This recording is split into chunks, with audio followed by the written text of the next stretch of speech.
any good acting has behavior with it. Nate, why? Why such bitterness? What have I done to you? Get out! You're no nephew of mine. As far as I'm concerned, you're as dead as that wretch Cermak. You have to embellish the words with a certain amount of gravity. Because we're talking about things that are really important here, that are kind of secret. There's a natural kind of darkness when you talk about noir. You know, it's great. I love it.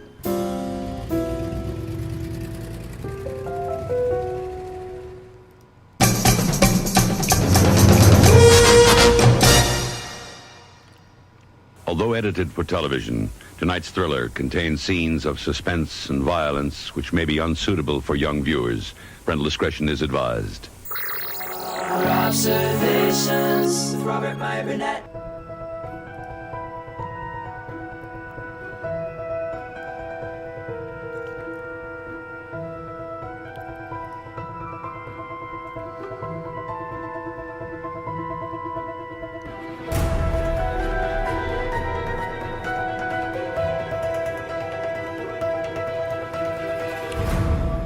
Well, greetings, Imagination Connoisseurs. Once again, it is I, your Duke of Dope Discourse, your master of fun and wonder, your viceroy of verisimilitude, your sommelier of sci-fi and cinema, your evangelist of the imagination, and of course, the perhaps never to be defined existential Mr. Rogers. That's right, moi, Robert Meyer Burnett, coming at you Imagination Connoisseurs, you members of this, the Post-Geek Singularity. I'm coming at you from the Robservatory with Robservations episode 1112. Now, this is an episode, I didn't think I was going to do a triptych of Supergirl episodes. But yesterday, and I want to thank you for all of this. I don't want anyone to ever stop this. This is not a complaint. But I did receive a deluge, and I mean deluge. I got texts, I got messages, I got emails alerting me to a story in the Hollywood Reporter about the debacle that is Supergirl. And I gotta say, the article pissed me off, and I thought it was a perfect subject matter for a 4th of July Robservations because it relates back to something that I was experiencing 21 and 20 years ago regarding the making of Superman Returns. So I have a lot to say about this story. But before I get to that, I thought it was pretty cool that yesterday, I don't know if anyone is aware, but a new version of Kane Pixels, a.k.a. Kane Parsons' Back Rooms came out. The Everything Must Go edition. There's a longer post-credits scene with Mark Duplass. They put apparently 15 minutes back into the film, which I thought was pretty extraordinary. I was going to go see it yesterday, but I was not feeling good. Burning the candle at both ends. I should say that while this is a temp cover, a lot of you, I've been talking about this book that I've been writing that's become all-consuming, that I'm trying to get finished, so I might be able to have a convention edition of it at the Creation Star Trek Convention the weekend of the 8th of next month, but definitely to be released on the 8th of September, which is Star Trek's actual 60th anniversary. Here's a temp cover for the book. It's not, the artwork is there, but obviously the outline of the cover, the text on the cover, it's called The Future is People. And I'm really looking forward to it. Finding Star Trek again through Picard Season 3 by me. And, I don't really know what to do with it. I'm not done, obviously, delivering all the perks from our Kickstarter for True Noir, and that's 18 months overdue. So I don't know if I should crowdfund this. It would be my own crowdfund. But the thing is, if I did crowdfund it, the audio version and the digital version would be delivered on the day of the 60th anniversary of Star Trek, September 8th. So that would be when the crowdfund would end. I don't know. What are your thoughts? I'm looking into how much it would cost to print. I want to do a hardcover and a soft cover, a nice hardcover. And you're looking around between, 15 and 20 grand to do it properly and to lay it out. And then you have to mail those books. So the crowdfund would have to cover that. I'm just trying to figure out what to do. Or do I just put it up on Amazon as a book on demand? I'd rather print a nice version of it so I could do spot UV on the cover. I'm a book snob. What can I say? Don't know what to say, but I did receive my first editorial notes. I've been rewriting on my introduction and chapter 1. Got some very, very, very encouraging feedback yesterday. So I guess I'm on the right track, which is great. But anyway, Kane Parsons. The new version of Backrooms, the Everything Must Go edition. It reminded me that great imagination connoisseur Julian Mushkin, who is in the perfect imagination connoisseur marriage. He's got an incredible wife and an incredible daughter, Alexandra. Now, Alexandra was quite taken with the Backrooms to the point of writing a little bit of an essay. And Julian sent it to me, and I figured I would share it with you because I am very keen when younger people write to me and or the parents of younger people write to me and send me their work. I want to share it. I mean, I think that one of our duties as imagination connoisseurs is to pass down, bequeath the younger generation with our extensive knowledge of this needless, useless ephemera. Or is it? Read my Star Trek book and find out. But this comes from Julian Mushkin. He writes to me, or you too. Greetings all. Well, it's summer, and it was inevitable that my recently graduated teen daughter would rather go hang out with her friends than talk with a bunch of old people. But as she was very intrigued by the Backrooms, and I know that Rob is always wanting to poll the waters of today's youths, I asked her about her thoughts, and she provided this essay. She gave me full permission to have it read on the show. So this is from Alexandra Mushkin. What I really love about the Backrooms is that all of the conflict was done by choice. Clark's decision to continue returning to the Backrooms and eventually stay there, Bobby and Kat's choice to enter, eagerly or not, Mary's choice to look for Clark, and Clark's refusal to change, all allude to the human will and conscience being the antagonist. The still lifes are copies of people who have been copied over and over and over into the Backrooms, and Barbara's still life retains remembered emotions like her fear of Clark, which is exposed when Clark's still life enters the room. His still life is not only a remembrance of Clark, but all the worst parts of himself that make him a monster. Clark's choice to avoid acknowledging himself as a monster is also copied into the still life, because the still life, despite eating everyone else it's encountered, leaves Clark alone, which is a copy of how he lashes out at others before they can hurt him, but never admits he is the source of his pain, leaving himself alone. This displays not only the possibility that the monster relates to Clark, seeing him as an entity similar to himself, but perhaps that it has copied Clark's refusal to acknowledge himself as the problem. That problem being his monstrous qualities. This can be seen when Clark is finally confronted by Mary and decides he doesn't have to change. The entity copies this new emotional state and fully embraces the monstrous traits it's copied over and over already. Ultimately, he is consumed by his own flaws and unwillingness to change. In the beginning, Clark seems to want to change by going to therapy, which invokes sympathy from the audience. But it's very possible that similarly to how Clark cannot be neutral with Mary, he may not be neutral with the audience, an unreliable narrator. Clark may appear willing to change, but in the end, the only perspective we ever get is his own. An unstable man who was more willing to stay in the Backrooms where he didn't have to change than in the real world that demanded he do so. Even when Clark's still life is after Mary, it seems more hopeless than aggressive, as if crying for help while simultaneously wanting to consume her, as if it doesn't know what else to do. A copy of his self-inflicted hopelessness and refusal to change that ultimately harms the people around him. This further portrays the Backrooms' existence as a form of escapism into his own will and mind. Putting up new walls to protect itself is a quote from Mary's self-help book when she speaks of the subconscious mind, and is exactly what Clark uses the Backrooms for. The Backrooms puts up new walls as it copies things over and over, and Clark uses this escape from the reality that demands he change himself. What cogent analysis coming from Alexandra Mushkin. Clearly, she has great parents, but also clearly she is a very smart lass with probably a great future in front of her.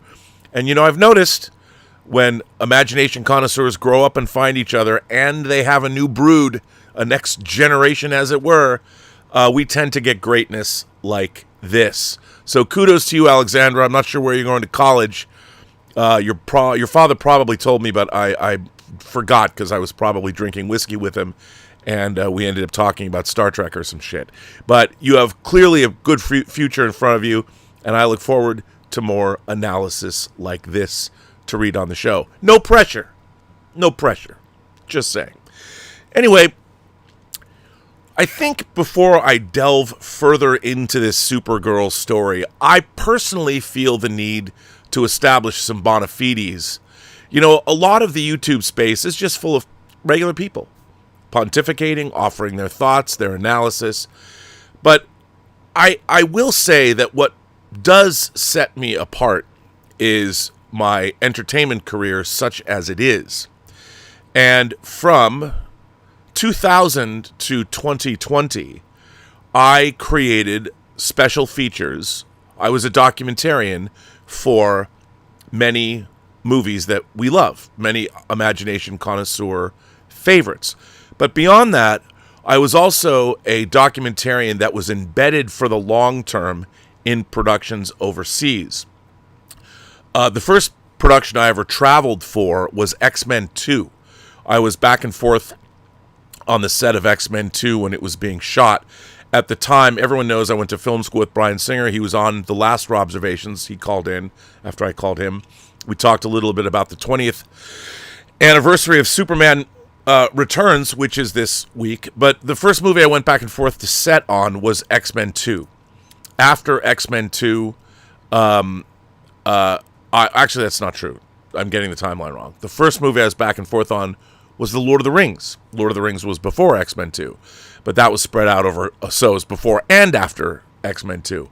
But, of course, I was part of the team at Curdy Pellerin that made the, if I dare say it myself, I mean, it wasn't my company. I was just part of an incredible team of people that made the special features for the Lord of the Rings movies, the appendices.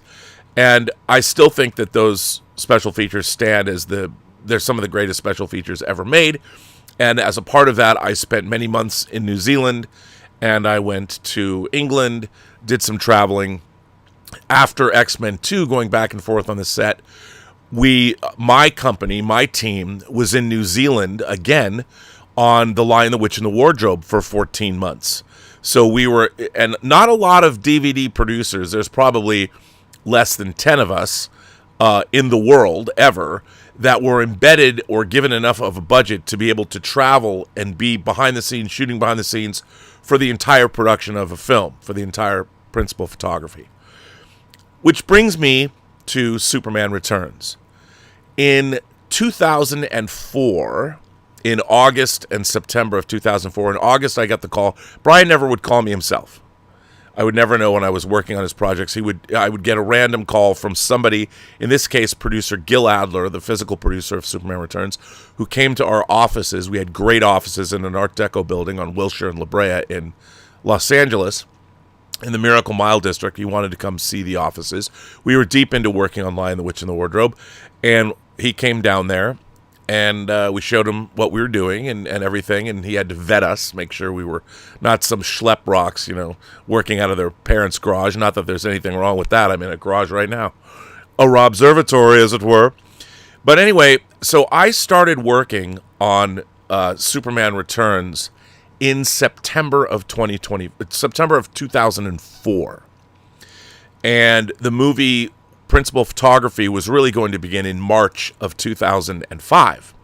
So I started many months before principal photography began.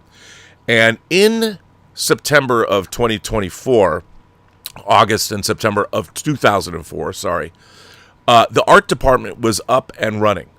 And that was, I had met production designer Guy Hendricks Dias, or just Guy Dias, before on the set of X2 briefly, because he designed X2. But his art department, people like Gabriel Hardman, were already doing storyboards. There were digital paintings being made. Incredible stuff. And one of the things that struck me, now remember, this is, so you have August, September, October, November, December. They were drawing and creating everything.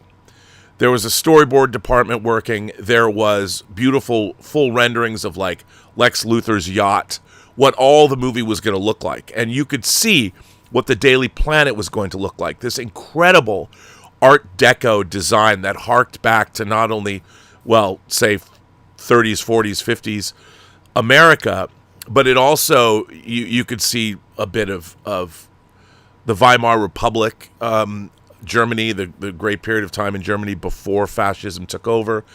The way that things looked, it was just the interior of the Daily Planet set. All of these things were going to be built. And you could get a sense right away of the look of this film. You knew exactly what was going on, and I had brought my camera, and I just started shooting.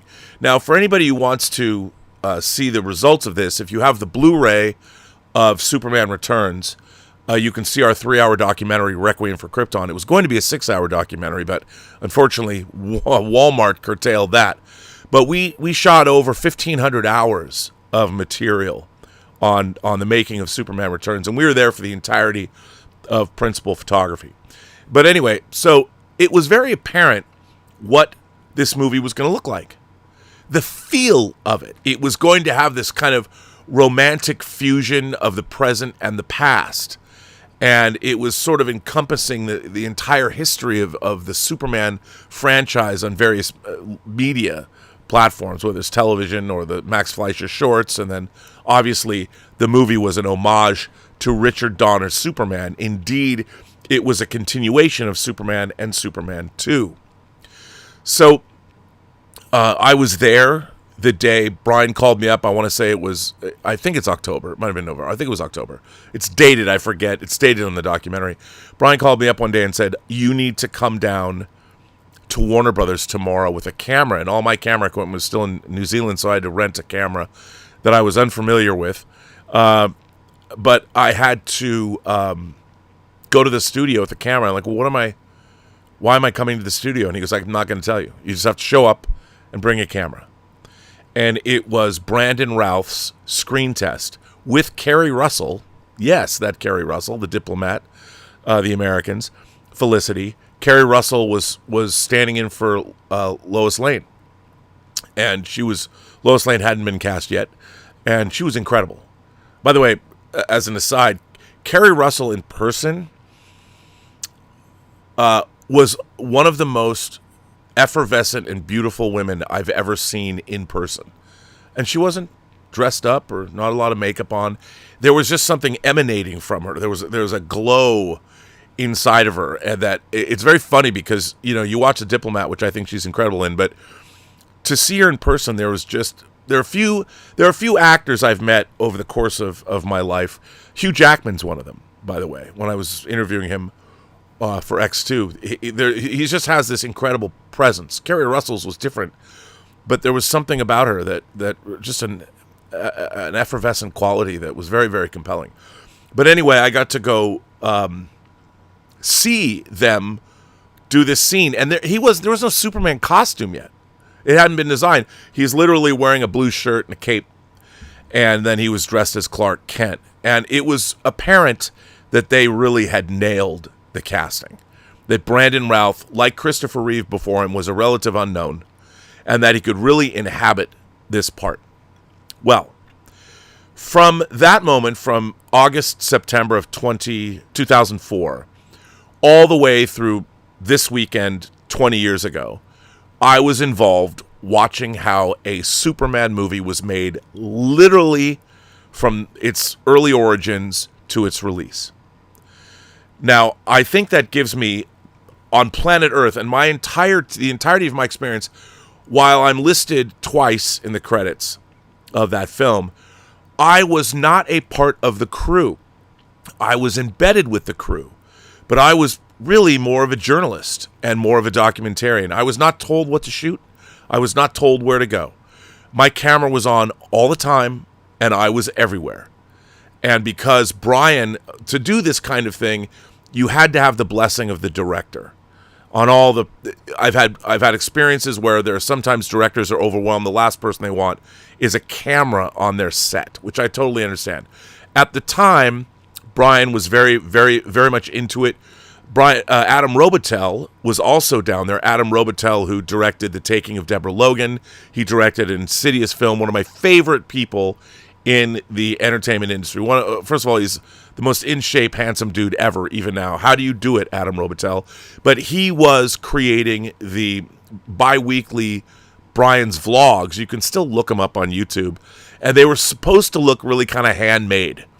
And at the same time, Peter Jackson was doing his making of King Kong blogs with my team, my former team on Lord of the Rings, and we even did a crossover. So we were doing something that really had never been done before in the documentation of how movies were made. But in my case, I could go anywhere. I was in difficult phone calls, and I was there listening. Sometimes I didn't shoot them, obviously. I knew when to put my camera down. And that was the thing. I'd already directed Free Enterprise. I had been on many sets. I'd been a PA. I knew where to stand on a set where I could get great footage, but nobody would know I was there. And so I had some ineffable qualities that made me perfect for this job. Plus, as an imagination connoisseur, a lifelong imagination connoisseur, I'm bringing all of my lifelong fandom of the DC universe, of comics, of animated shows, of movies with me. So, this is my way of saying I was able to see everything. Now, many of you are probably thinking, well, Rob, Superman Returns did not. It's an acquired taste, and it certainly didn't blow up the box office when it opened. It was a $200 million movie that did not even make $400 million at the box office, and a lot of people. It was quite well reviewed, but a lot of fans, a lot of imagination connoisseurs, were not big fans of the movie. They didn't like Superman stalking. They didn't like him leaving humanity. They didn't like a lot of things about Superman Returns. He didn't fight anybody. He throws a big rock away at the end. Heard it all. Now, I would say one of the things that people might not know about Superman Returns is the movie that made it to the theaters was not my preferred cut of the film. I don't think it was the best cut of the movie. And part of that happened was Superman Returns was not tested, but it would go through, Brian didn't test his movies, it would go through what he would call, first of all, one of the great things about Superman Returns is Elliot Graham, the great Elliot Graham, the editor, and John Ottman, the great editor, composer, edited Superman Returns together. And one of my favorite moments or favorite times in the production of this film is from the very beginning. I was going in and out of the edit bay, and I would just sit, because I'm an editor myself. I've edited many feature films. None of you have ever seen them, probably. But the last one that you might have seen is Tango Shalom, a.k.a. Forbidden Tango, which you can watch. I, of course, was a producer on that movie. I edited the film. I was the VFX and post-production supervisor.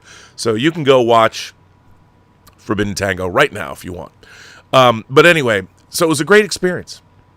And I was soaking it up. I mean, imagine there's no better way to learn how a $200 million movie is made than to actually be on the set and in the production offices and in the edit bays and watch this entire movie get made from top to bottom. However, what happened at the end, I thought they had made an exquisite film. And the movie was 30 minutes longer than what made it to the theaters. And what happened was there was what was called the Friends and Family screenings. They screened it a couple of times in what I thought was the finished form. The thing was, because the movie was such an homage to the Richard Donner films, if you didn't have a great working knowledge of those movies, which, by the way, Superman the movie had come out in 1978, and Superman Returns came out in the United States in 81. It was released in Australia in 1980. If you're playing the movie Trivia Schmodown, I had to call and say, It was released in the United States in 81, even though it came out in Australia in 80. I know, I won't get into it, but these are the encyclopedic things you put away. So you had a movie that came out in 1978 and a movie that came out in 1981. And, you know, even those two movies were compromised. There's the Donner cut of Superman 2, and, of course, there's the 3-hour TV cut of Superman the movie. Craziness. But all the way then into 2005 when Superman Returns was being shot, and 2006 when it was finishing up post before it came out this weekend, really, 4th of July, 20 years ago, it was apparent that the movie was too much of an homage. And so there were two things at the beginning of the movie that struck me that were removed. First of all, Kyle Cooper from Imaginary Forces, who did the amazing opening credits for the movie Seven, and Imaginary Forces has done the beautiful opening credits for Star City. So you go, Imaginary Forces. Anyway, there was the credits that exist in Superman Returns were not the original credits of the film. The original credits of the film were a really stylized, animated, all of the Daily Planet newspapers that documented what happened when Superman left the Earth. So it was world building. They used the opening newspaper sequence to world build the movie. And will he ever return? You find out that Lois Lane's article, World Without a Superman or whatever it was, all of that stuff was there, and what they used the opening credits for was to tell the story. Also, the movie opened with the striking and very expensive Return to Krypton sequence, where Superman's crystal starship arrives at Krypton, and arrives at Krypton, and you find the destroyed remnants of Krypton, including that beautiful dome from the beginning of Richard Donner's Superman. So we all recognized it, and then you saw Superman finds the S, Hope, the House of L carved on a big crystal shard, and it's amazing. And then you had the opening as it went with Lex Luthor and the family and all that. But there was like the first 20 minutes of the movie, nobody said anything. There was no real dialogue. Now, at the Friends and Family screening, most people don't remember what happened at the beginning of Superman the movie in 1978 when they're watching it in 2006. So a lot of people were confused. And at the Friends and Family screening, it forever altered the movie. And people said it was too long because the beginning took... So immediately everybody goes into a tizzy. Now, from my perspective, one of the things that was essential in Superman Returns is that Lex Luthor's plot, I know they recycled the real estate plot. I get all that. That's definitely perhaps a flaw, if you want to call it that. But when Lex Luthor is trying to recreate Krypton on Earth using Kryptonian technology, when you had seen the opening with the Return to Krypton sequence, when you'd seen the destroyed opening, it added far more horror and resonance to what Luthor was doing, because what he was doing was try and resurrect a dead world. Rightly or wrongly, in a way, what Luthor was doing was creating a zombie land, zombie real estate. He was literally building a cancer, a remnant of a civilization that allowed itself through inaction to be destroyed. Now, I'm not trying to be highfalutin here. It was definitely part of the film. And so there was an extra added layer of resonance to what he was doing, having opened the movie with the destroyed Krypton sequence, which, by the way, you can see online, and it was released as a special feature on a deleted scene on the Blu-ray. But I understand that people panic, and they decide. And also, I'll tell you a lot of other things that happened in the Friends after the Friends and Family screening. The great Kal Penn, who, to hang out with Kal Penn, which I was able to do, I hung out with all the actors. I had such a great time on Superman Returns. The after hours, the offset time was just as much fun as the onset time. I'll tell you a funny story about James Marsden. James Marsden, who played Richard White, Perry White's son. First of all, James Marsden is easily one of my favorite actors that I've ever interacted with on any movie. Absolutely love that guy. And if you didn't watch his turn as the president in Paradise, shame on you. But back then, at the Fox Studios Sydney, when you plugged in, I didn't know this, I found this out, but when you plugged your computer in You were part of a whole network. Like, your computer showed up, and people could, if you had things that, people could log onto your computer. And I had brought a drive that had thousands of 80s music tracks on it. And people kept coming up to me and saying, man, you have great taste in music. Because I had lots of remixes and B-sides and then all these albums. And, and my taste tended toward New Order, Depeche Mode, The Cure, Clan of Xymox, Echo and the Bunnymen, whatever. So I had it was a very vast collection of music. And I didn't understand how people kept telling me, I didn't realize that you could log in, because I had an edit base set up, you could just log in to my music and play it whenever you wanted. But one night, James Marsden would call his kids and sing to them. He'd play the guitar and sing to them. And I'm just like listening to James Marsden playing and singing to his kids. But I don't think he knew that when he was doing this online, you could hear him. Like I don't even know how I stumbled across this. It was wild. And I just thought, that guy, I mean, he does a killer Bryan Singer impression, which he let us film. Amazing. But anyway, the friends and family screening, 20 minutes, half an hour of the movie was cut out. Kal Penn's whole character, all of his dialogue was literally cut. And a big plot of the movie that they barely touch on is that part of Luther's plan was to gin up some evidence that Krypton was still there. And that Kal Penn was the scientist he used to do this. And so this was brought home much harder than in the final cut of the movie.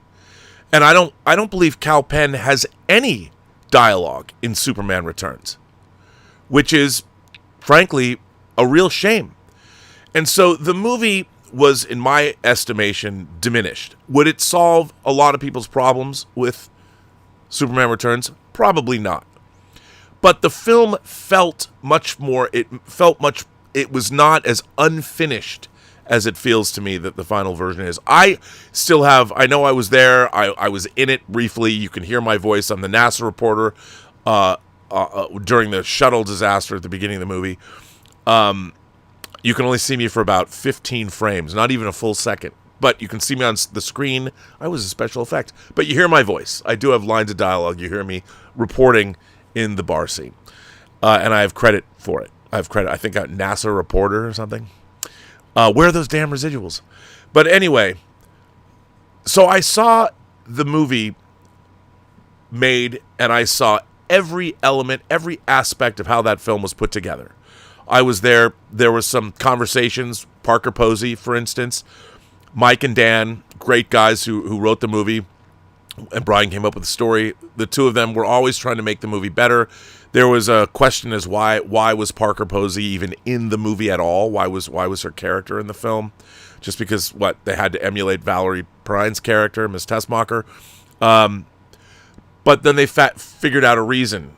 She was the one that threw away the rest of the shards, the Kryptonian shards, and everybody brought their A game to that film. And sometimes movies just aren't as good as you would hope, and you can go back and Monday morning quarterback. But I think there was a vision for Superman Returns that I could see immediately on the walls of the Warner Brothers, the art department on the Warner Brothers lot in 2004. You could look on the walls and go, yeah. And you could see, and Guy Dice is a fucking genius, and there was every patch, every logo.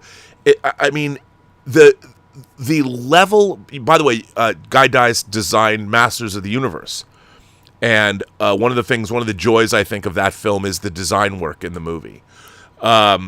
He also did Inception. He did Michael Mann's Black Hat. And by the way, if you've watched Black Hat and you don't like it, I can understand that.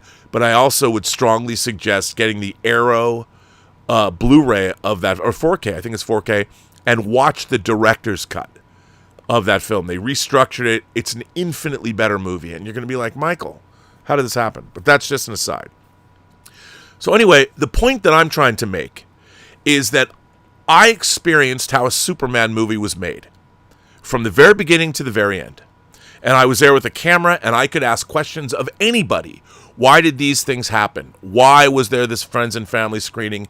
When they showed this friends and family screening, the studio kind of panicked and said, look, the younger people don't know what this wrecked Krypton is. They don't understand it. And Superman Returns was a $200 million movie. So this is the clash between art and commerce.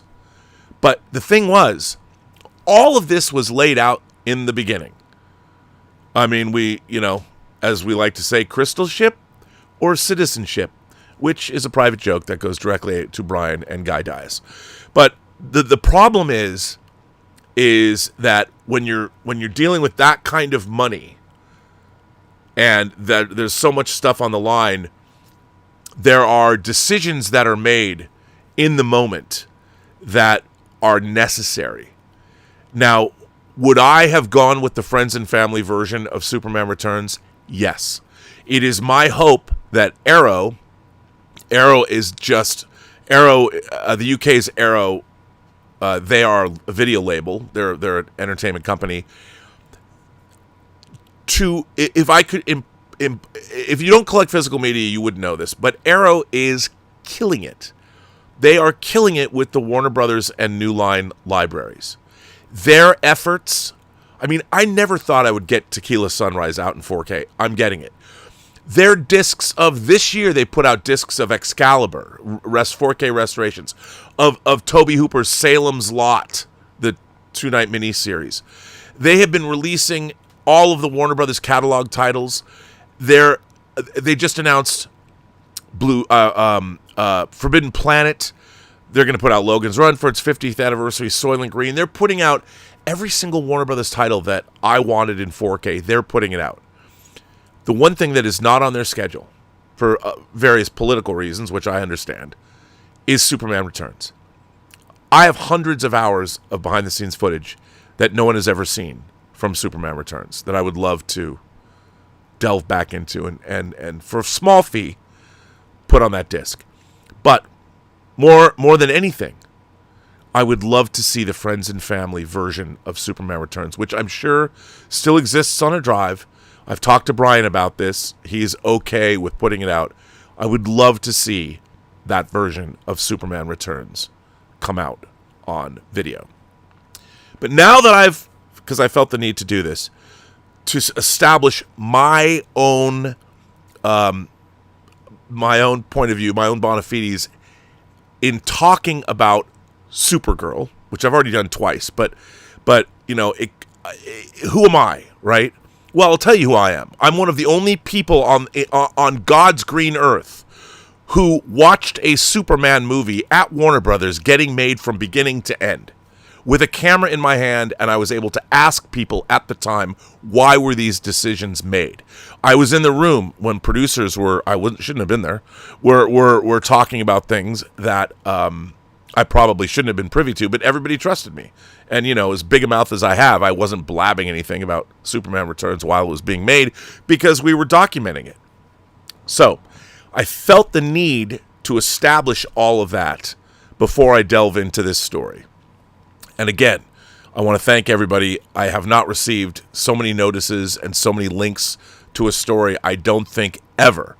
The last time I got so much feedback on this channel was when I broke the story about the Duel of the Fates script, which, by the way, was sent to me to do so. So this was very interesting.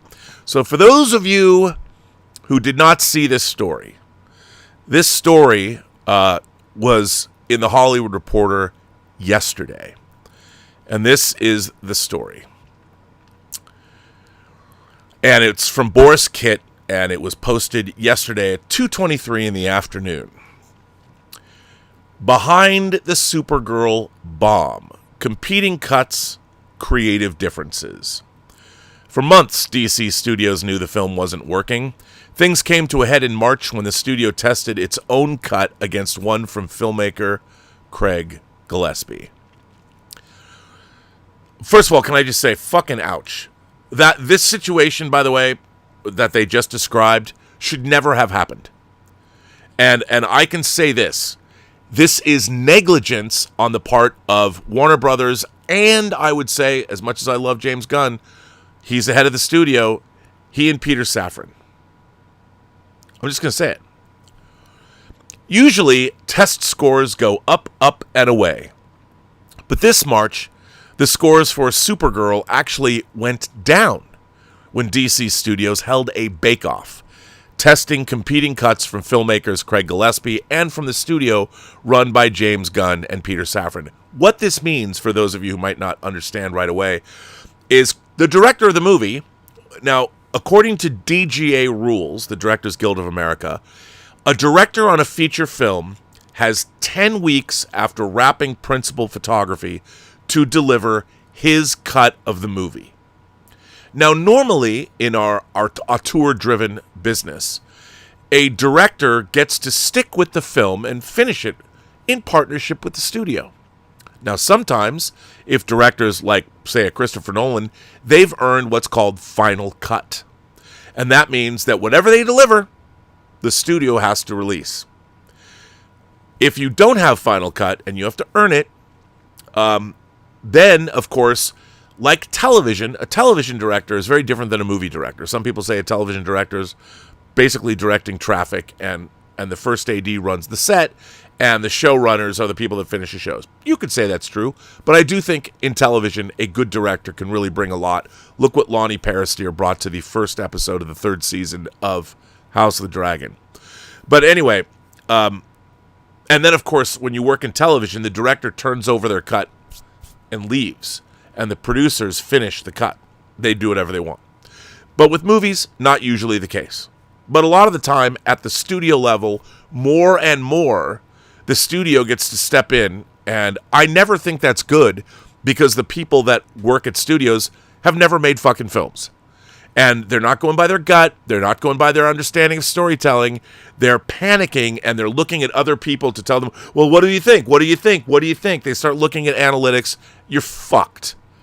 If the studio takes over your movie, you are fucked. Very few examples in cinema history have shown when the studio came in and fixed something, hey, it's great. You don't want that.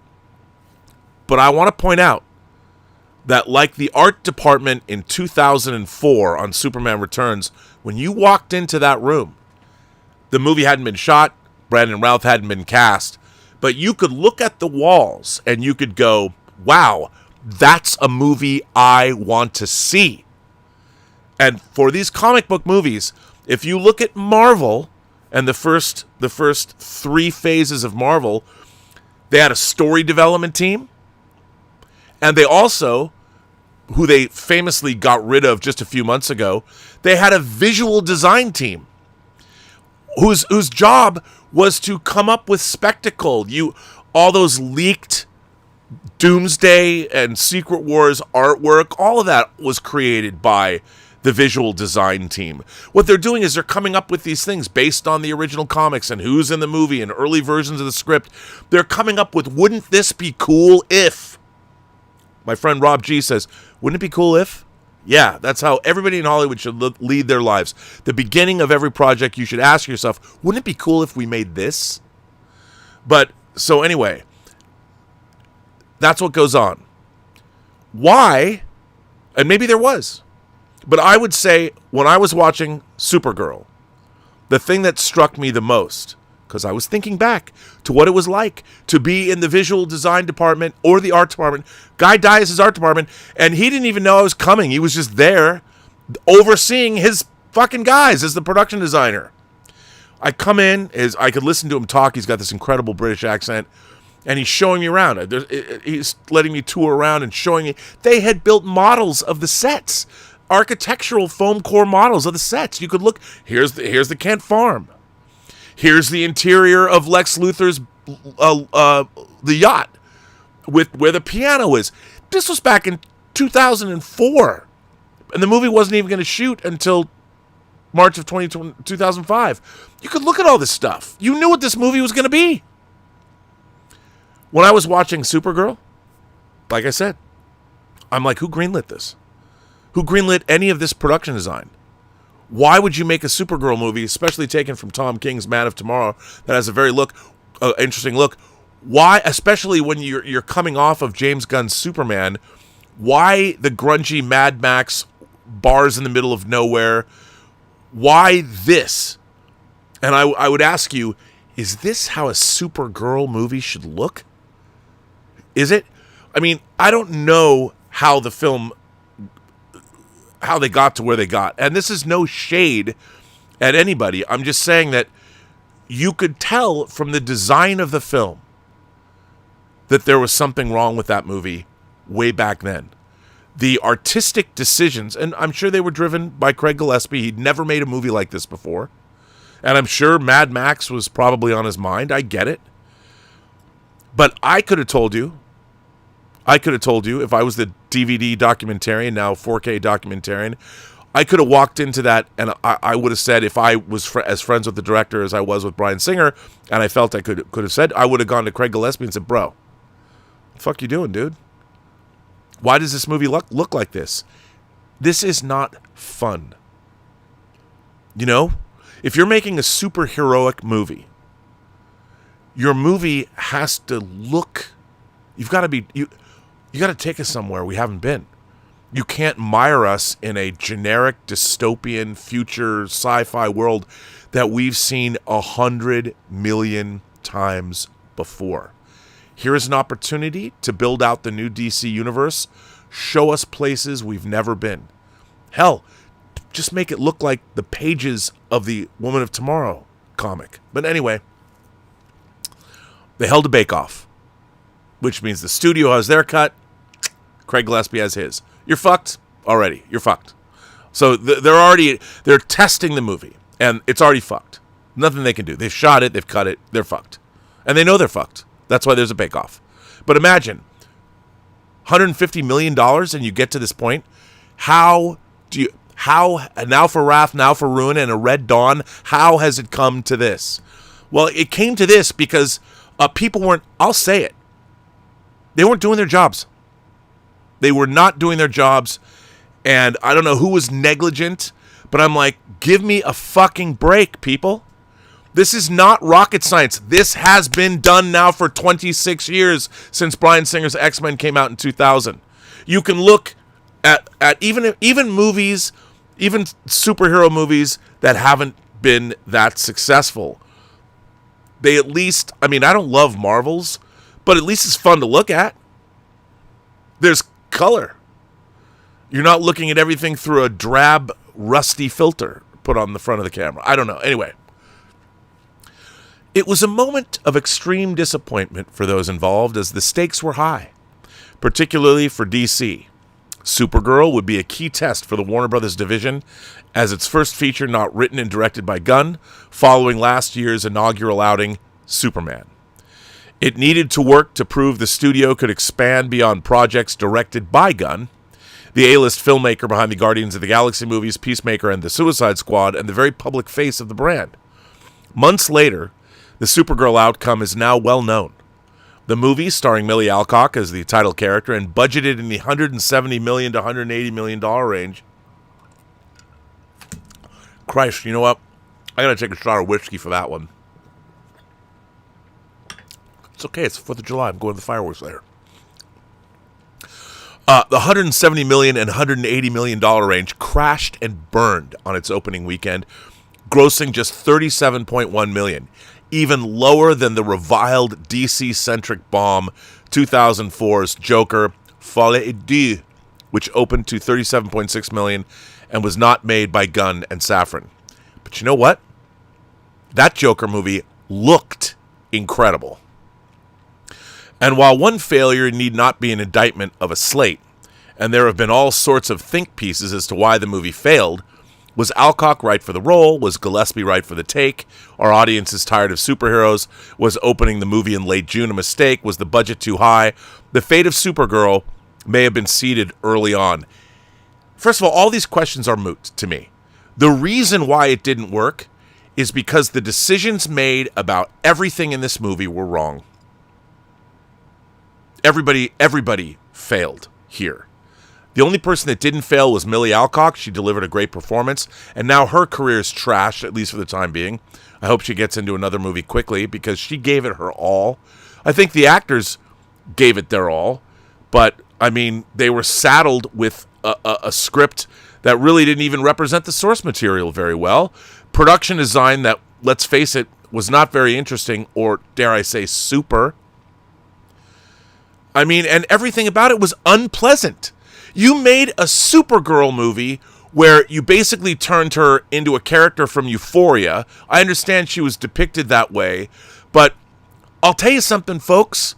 Nobody wants to see a Supergirl who's depressed, drinking, going from planet to planet, not having a good time, and then her fucking dog gets shot. I'm sorry. I understand you might want to be doing something with the DCU that's different than what you've seen before, but don't do that. And you know what? What do I know? I don't have to know anything. Look at your fucking box office numbers. Seriously. I mean, everybody can play Monday morning quarterback all they want. Every single decision in this movie was wrong. Millie Alcock was already cast. Kudos to James Gunn for doing so. She's great. Love her. There's I mean, again, except getting Jason Momoa to play Lobo, fantastic. You know, he was great as Aquaman. He was great as Lobo. He doesn't even get a great scene that introduces who the fuck he is. If you were to ask 90% of the movie-going audience who Lobo was, they'd say, I don't know. Did you know he was a famous DC comic character introduced in the pages of Omega Man? No. Anyway, I'll go on. I'm just going to read the article. Gunn and Gillespie had creative differences over the direction of the movie, numerous sources tell the Hollywood Reporter. Well, how does that happen? James Gunn got to hire Craig Gillespie, and I understand why they hired him. They hired him because he'd made some great female-centric movies like Cruella, which I particularly enjoy, and I, Tonya, which won an Academy Award. So I get it.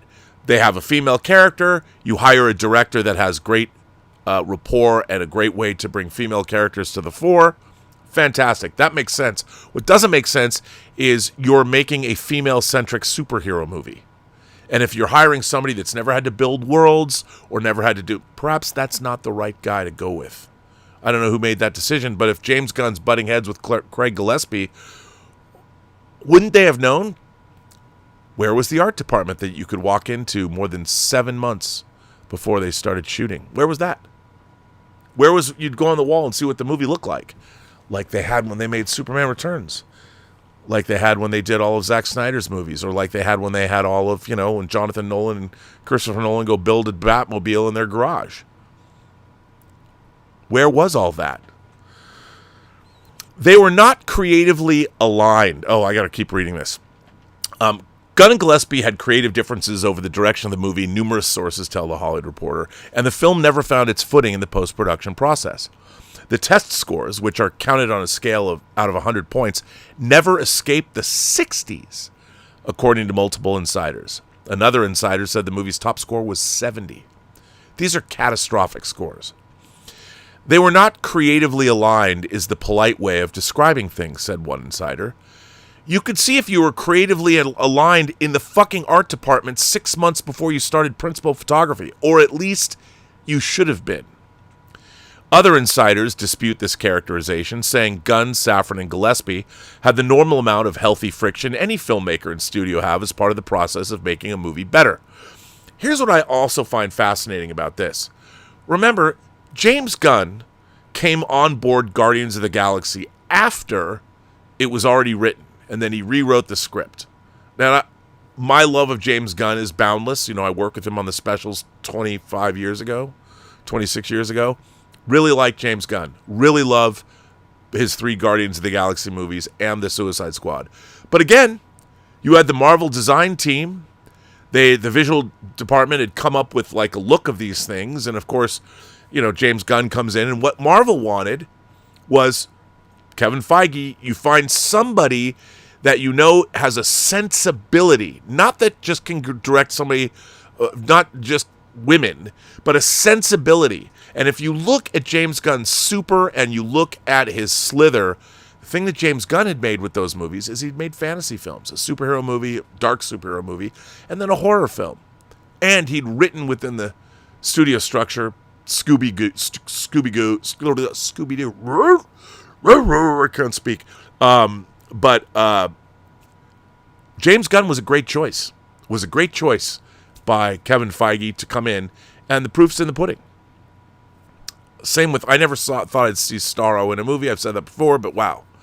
So I think Craig Gillespie, God bless him because I like his movies, Lars and the Real Girl, but I just don't see the guy who directed Lars and the Real Girl making a Supergirl movie. You need to find somebody that knows how to make a fantasy film. And all the decisions that you're making, you're thinking about the world building. This is a skill set. This is the skill set of an imagination connoisseur. And these are not things that you can just learn. They have to be built into you over years, and they have to be instinctive. Anyway, filming wrapped in May 2025, and as early as the fall of that year, the studio and Gillespie knew the movie wasn't working. When I worked for Bill Young, senior vice president, see, I'm name dropping because I feel like I have to say, like, because I always get pushed back. What the fuck do you know? Well, when I worked at Warner Brothers for the senior vice president of physical production, where every single day after lunch, they watched all the dailies that came in of all the movies that Warner Brothers was making. And the executives that were covering those movies, that were in charge of watching them, had to go. Now, nowadays, I'm sure dailies are just sent online, and I'll bet you dollars to donuts, very few executives sit down and watch all the dailies that they're sent. As a matter of fact, I'm willing to bet, and I have no data to support this, I have no idea, I've actually never talked to, in the last 20 years, a production executive at a studio and asked them if they watch dailies every single day.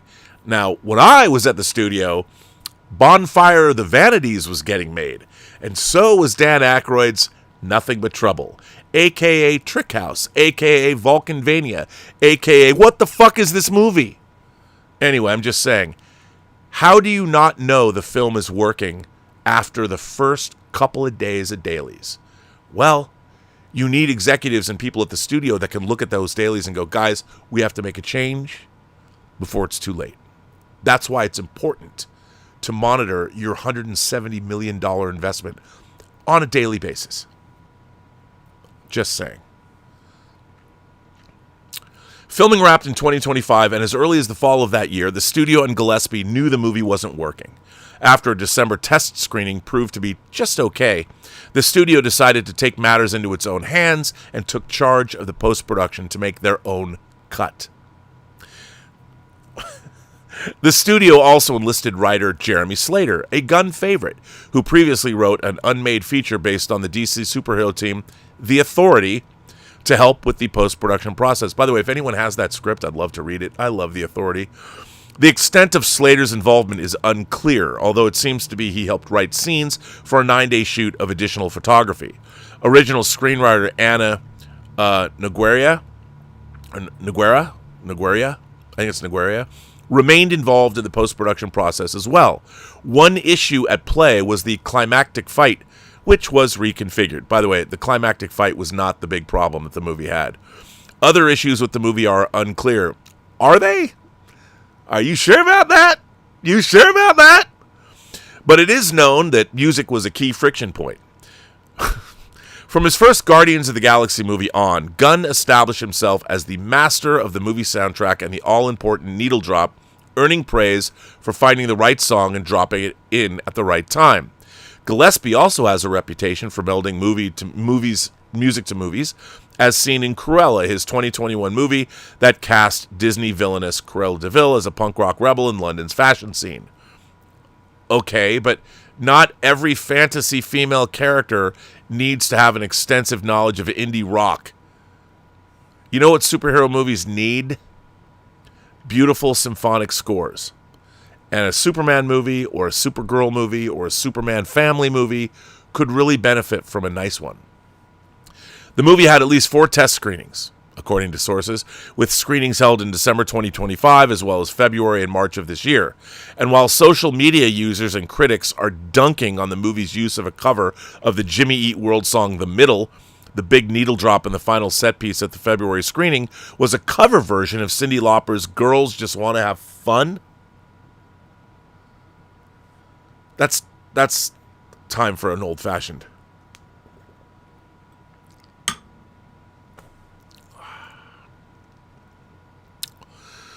That song choice came from James Gunn, but it ultimately was abandoned for the Jimmy Eat World cover. Girls Just Want to Have Fun during a Supergirl fight scene. Let me say, women in the world, they need better than that. They need better than that, because that's what is known as a cliche. You don't use that. No. That's like using Lockme, that, come on, by Delibes, that Tony Scott used in The Hunger.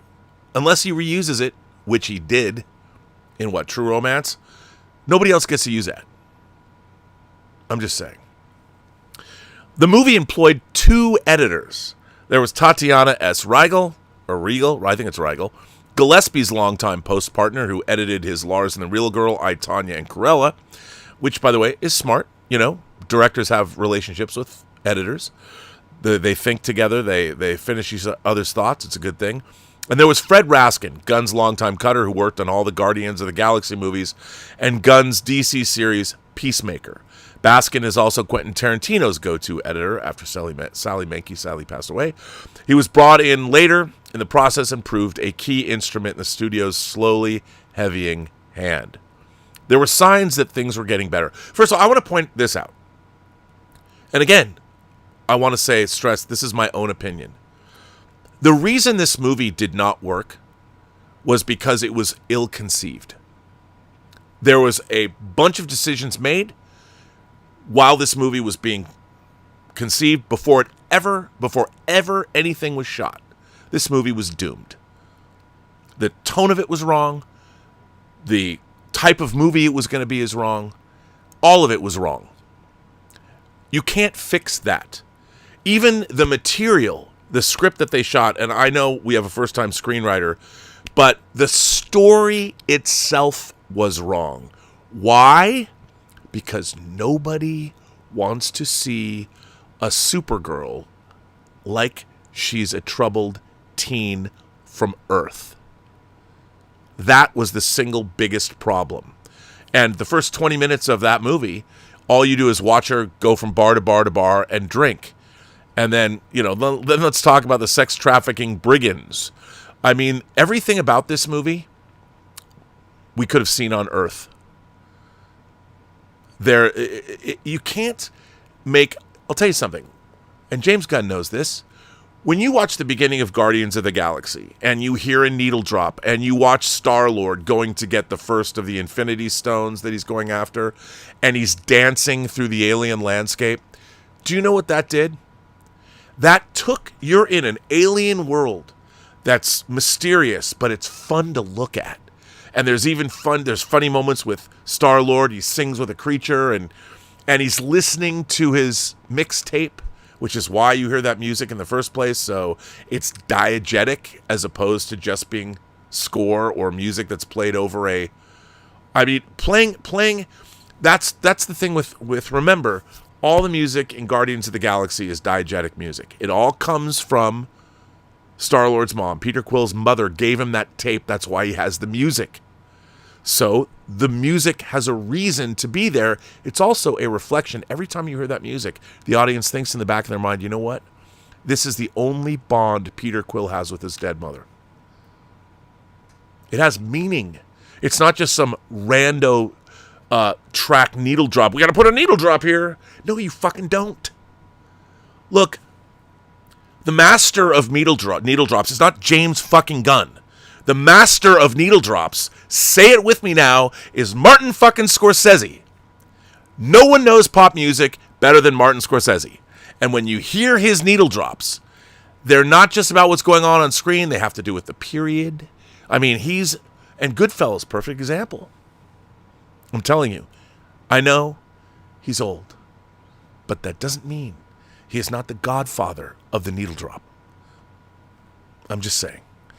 And unless a song has a reason to be in a movie.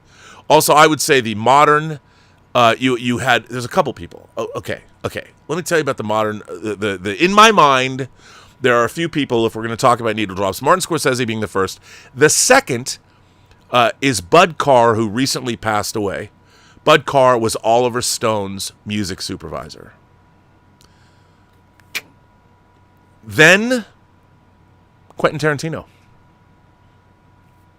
They're the Mount Rushmore, and you could say, I guess you could say, James Gunn has he's the young whippersnapper, the young upstart, but that's who I would say is the ultimate examples, the ultimate needle droppers.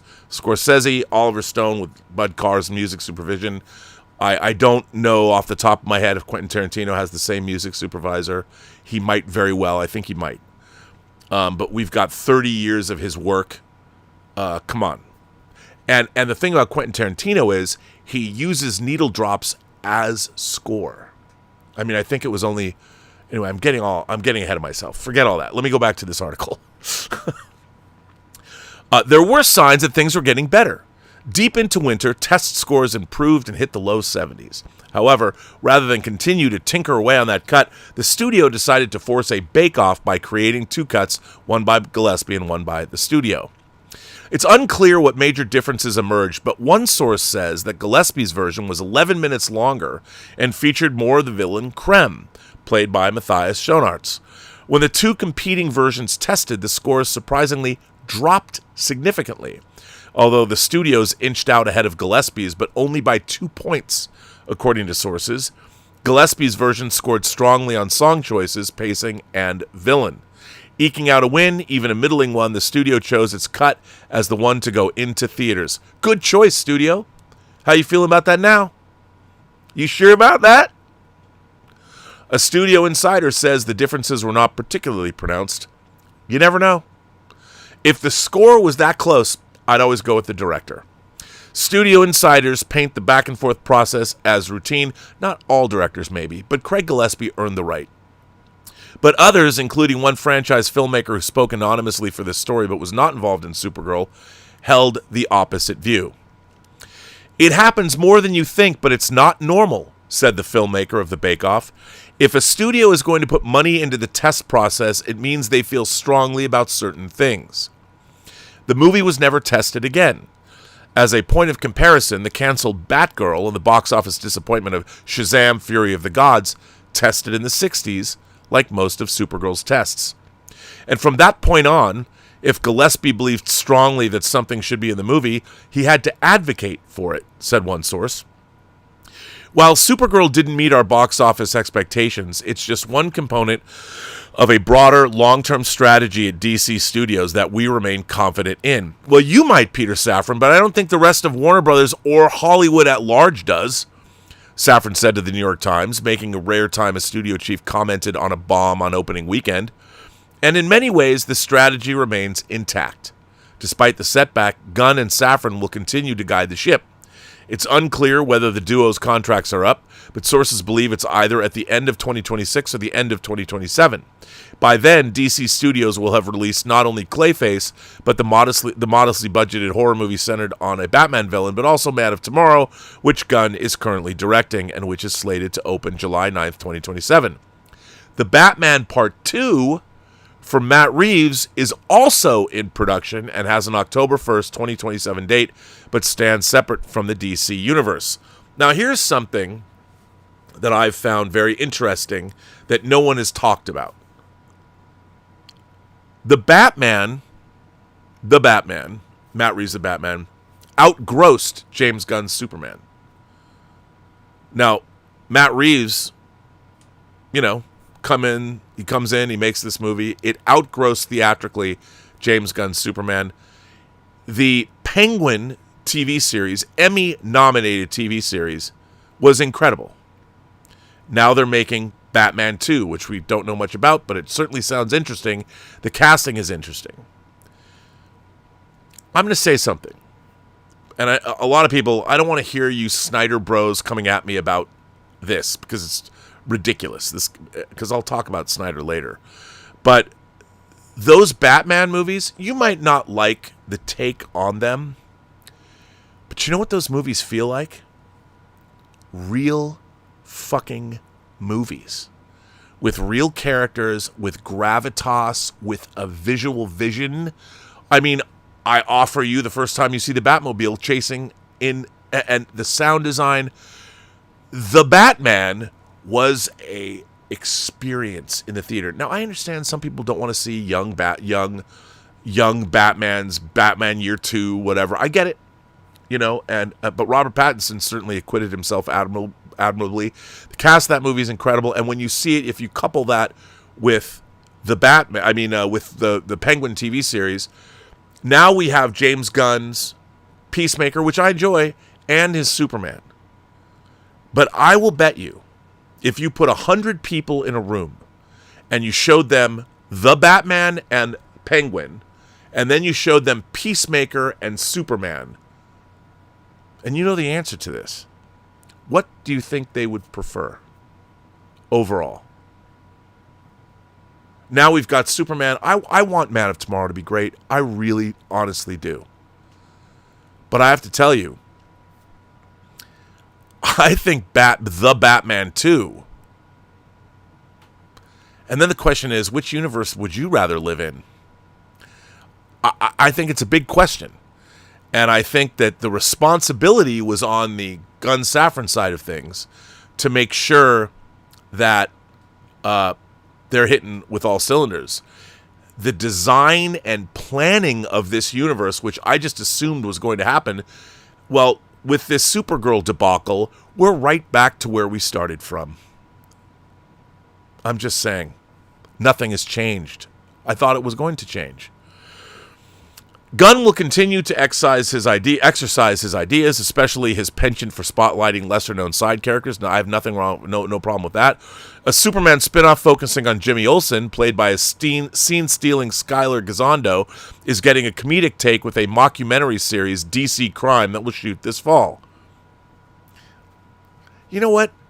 Why not introduce the Fourth World with Jimmy Olsen? Because, believe it or not, do you know where, like, all the people from Jack Kirby's Fourth World came from? From the pages of Superman's pal, Jimmy Olsen. Just a thought.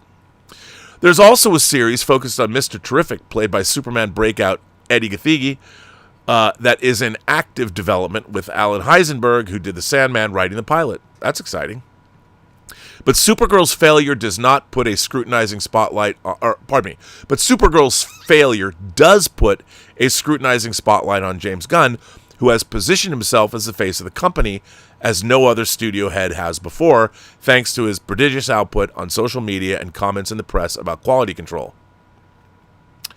Other studio heads, such as Marvel's Kevin Feige or Warner's Pam Abdy, are known to get vigorously involved in the post-production process, but none are filmmakers making their own movies while also running or co-running a major studio division.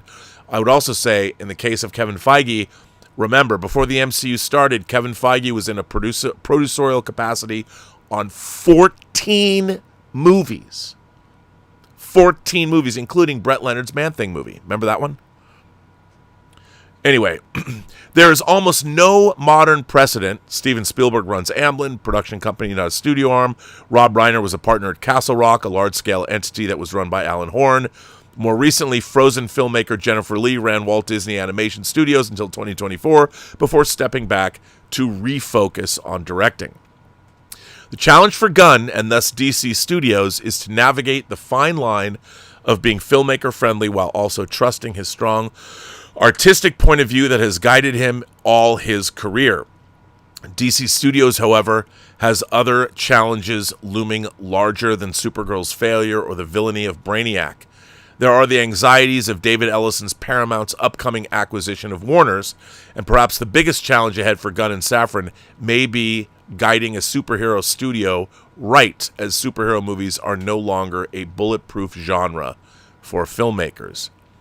Gen Z does not care about superhero movies, noted one studio head. That genre belongs to millennials.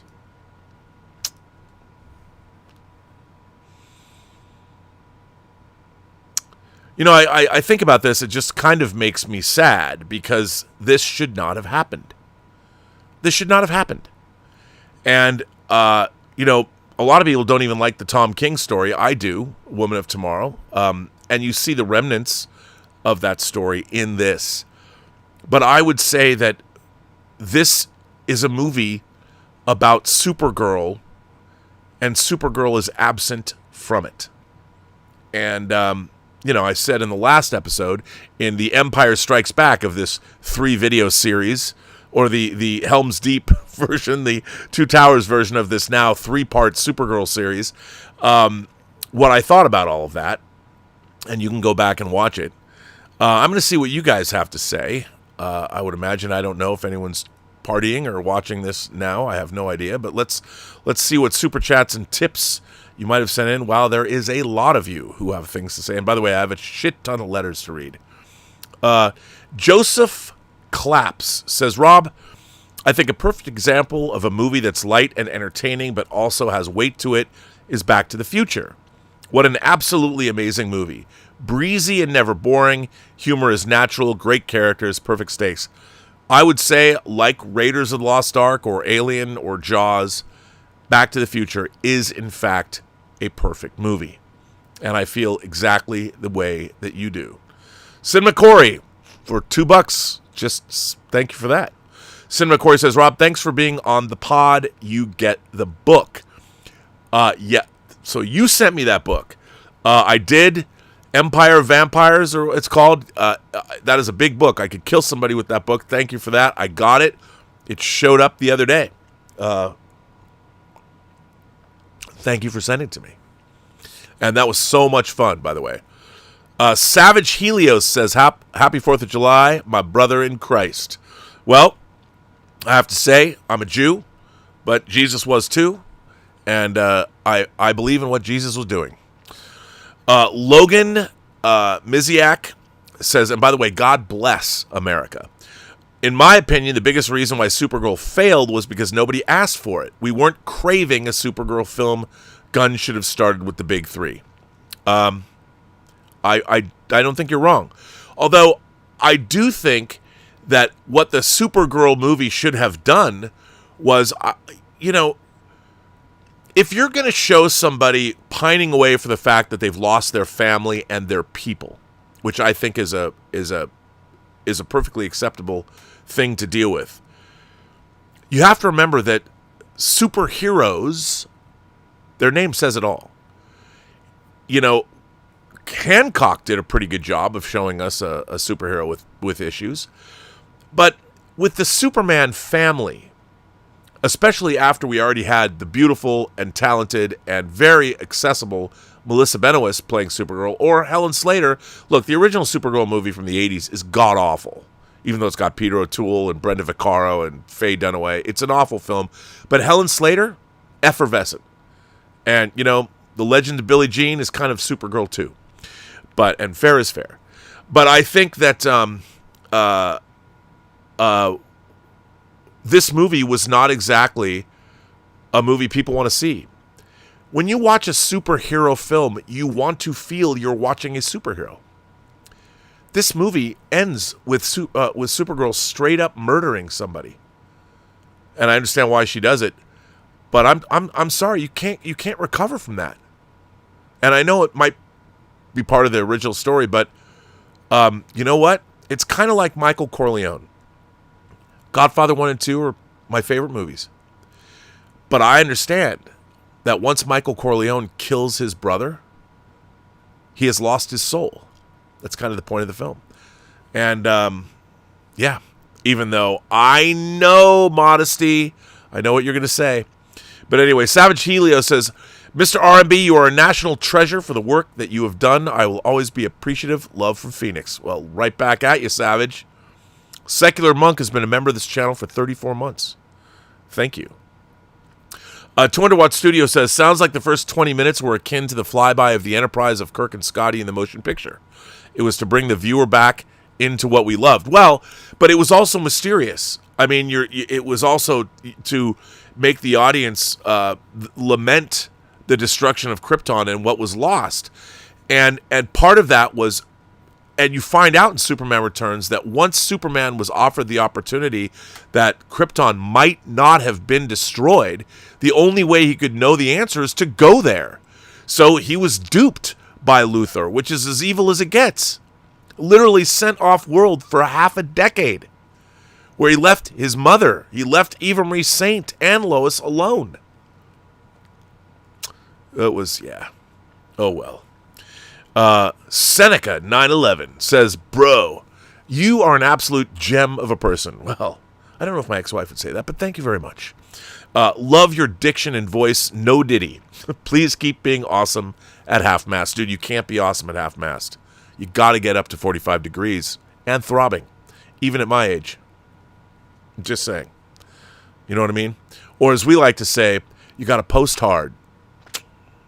There's a tent happening right now. But I appreciate you saying that. Secular Monk says, "Rob, with Sony canceling physical media for all games, what does that mean for movies? Will Sony do the same for 4K Blu-ray players, 4K movies?" Thanks. Okay. Secular Monk asks, this isn't time for another swig. I've been involved in physical media in one form or another since 1980. When I started working at Seattle's Video Space, founded by Weston Nishimura, who later went on to found the VSDA, the Video Software Dealers Association, the Video Software Dealers Association of America. I've been having this conversation for a long time with people in the industry. One of the things that everybody told me 5 years ago was that with the PlayStation 5 and the Xbox X having options for disk drives, that it would prolong the life of physical media by another 5 to 10 years. That when Sony pulls out, or Xbox, but Sony, of course, has a much bigger market share. When Sony pulls out, PlayStation pulls out, and stops including drives in their consoles, that is the beginning of the end. Now, we have seen a slow erosion at the studio level of physical media interest. And what has Fox done with the what is Disney done with the Fox, the 20th Century Studios library? Basically zero. Where's Patton? Where's the French Connection? Where are the Planet of the Apes movies in 4K? These were big sellers out of their catalog. Nothing. The big studios, Warner Brothers has a pretty robust release schedule. They just announced Gone with the Wind, and George Feltenstein is the single greatest physical media or home video executive perhaps ever. He's in charge of Warner Archive there. The man's a gem, and he knows where all the bodies are buried. You want to find a film print, he'll find it for you. You need negatives, he'll find it for you. If Second Sight wants to put out The Hitcher, not only will he get Second Sight the negative, he'll make a deal for Warner Brothers to get the transfer when they're done. It's catastrophic. The loss of Sony, of course, created the Blu-ray format. And for Sony to pull out of gaming, physical discs, it was inevitable. All of this is inevitable. Physical media is going to go away. But the biggest problem is not, we're in a renaissance of physical media. The boutique labels, I just got a bunch of discs from Severin at their sale. They're putting out a beautiful The Autopsy of Jane Doe. And if you haven't seen The Autopsy of Jane Doe, why not? It's one of the greatest horror films of the last 15 years. It's so good. In 4K. They're putting out Elijah Wood's Maniac in 4K. Severin has done a great job. Vinegar Syndrome has done a great job.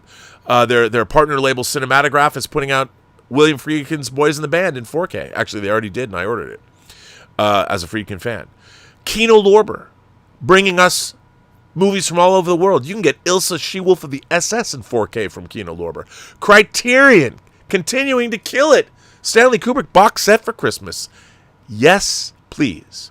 But if we don't have hardware to play these discs on, which is a very real possibility. Now, yes, is Gen Z, I guess Gen Alpha and younger audiences now turning back toward physical media? Yes. But first of all, DVDs, for instance, are very different than Blu-rays and 4Ks, which are essentially like computers. DVD, you can put a disc in and play it like a CD. It's a different kind of a thing. But anyway, well, it is still lasers and discs, but it's not necessarily about the physical media. It's about the players to play them on. And we have, as Bill Hunt, and I'm going to talk about tomorrow on Let's Get Physical Media, we have a huge problem on the planet Earth in terms of chips and getting chips. I don't mean chips like eating chips. I mean in terms of putting chips into consumer products. RAM for computers, for instance. Have you tried to buy RAM for your computer? Look out. Look how much that costs. We have a huge chip deficit. And all of these, especially Blu-rays and 4K players, desperately need them. We don't have chips to put them in these players. That's a whole other issue. I'll deal with that tomorrow, but it is catastrophic. Catastrophic. The felony attorney says, Rob, was the unreleased Batgirl better than Supergirl? I have no idea, but since they were testing around the same numbers, I will bet you, and I have no reason to, I don't know because I haven't seen anything about Batgirl. I'll bet you Batgirl was more fun to watch. Supergirl was not fun to watch. I was bummed out. The color palette alone probably puts a smile on your face, especially now compared to Supergirl. The felony attorney says, Batgirl or Supergirl, battle of the baddies. I mean, you could do a re-release and put them both out, but they've already written Batgirl off, which is too bad.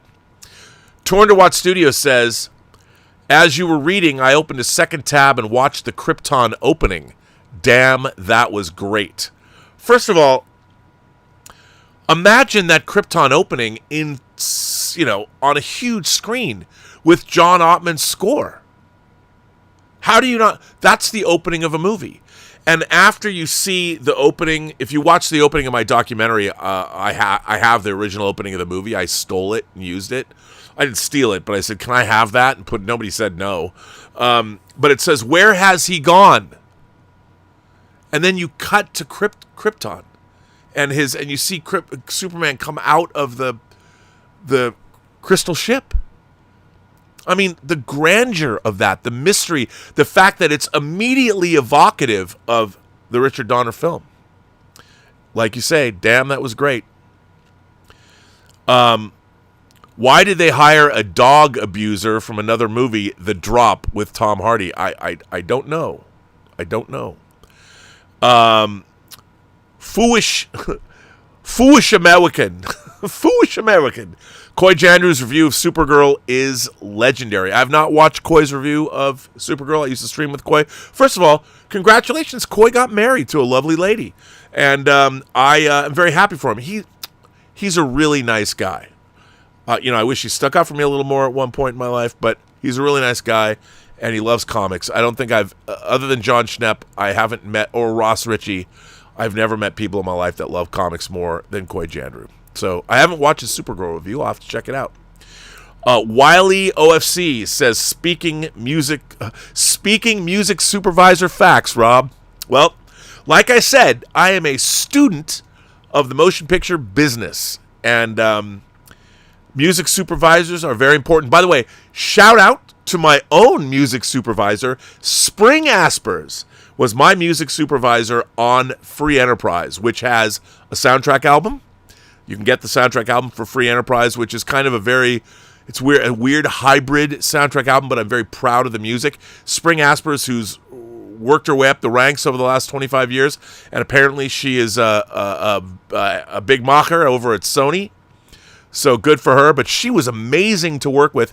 Thank you, Spring Aspers, because when I was working on, here's an aside, when I was working on Free Enterprise, I desperately wanted I desperately wanted the Cult's song, She Sells Sanctuary. I know it's cliche now, but back, 25 years ago in 1998, when we were making the movie, 99, I needed She Sells Sanctuary, desperately needed it, and I needed the long version that had Billy Duffy and Ian.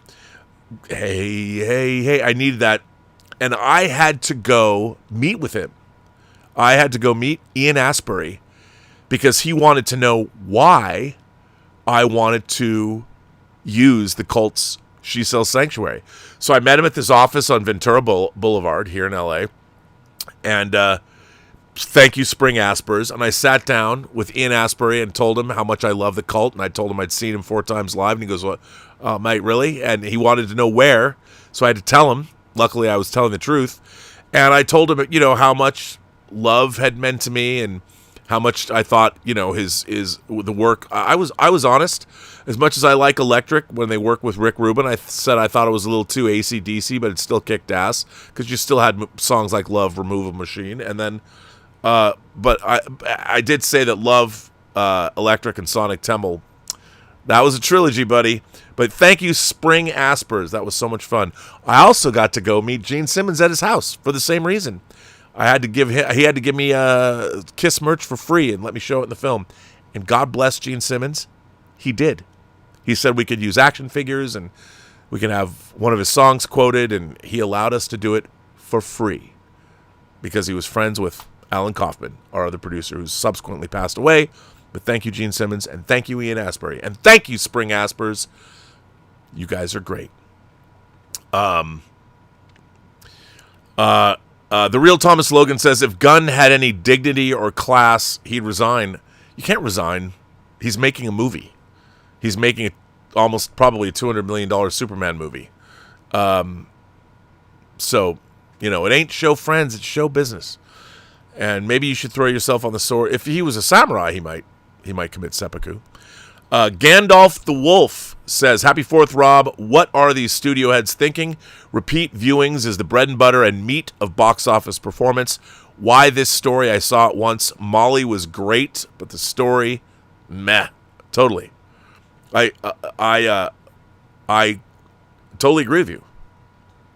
I mean, you're not wrong.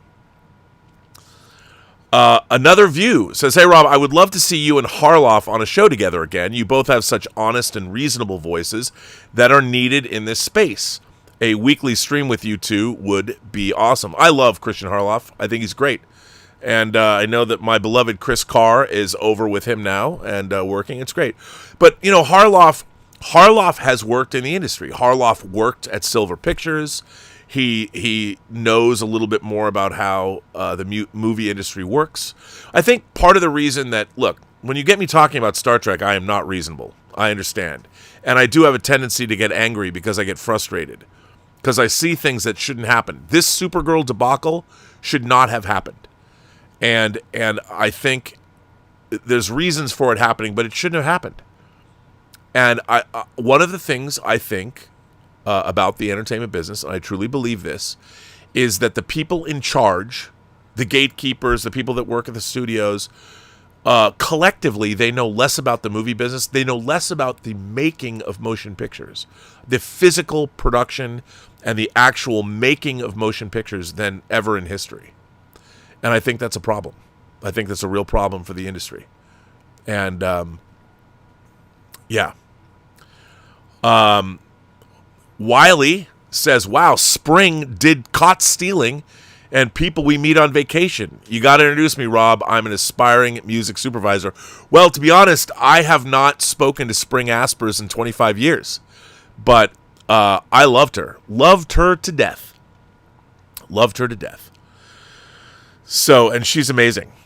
Major Chai Chai, it's good I didn't know she was still doing music supervision. It's good to know. I should give her a call. Major Chai Chai says, I just got back from watching Young Washington. Competent story. Fullest I've seen a theater since Project Hail Mary. Happy 4th.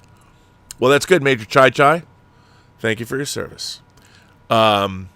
She's a real retired major in the Air Force, by the way. 1001 Johnny says, how expensive do you think it would be to put a whole Steely Dan album in a television series, Rob? All this talk of needle drops has me curious. Steely Dan, a whole album? Not cheap.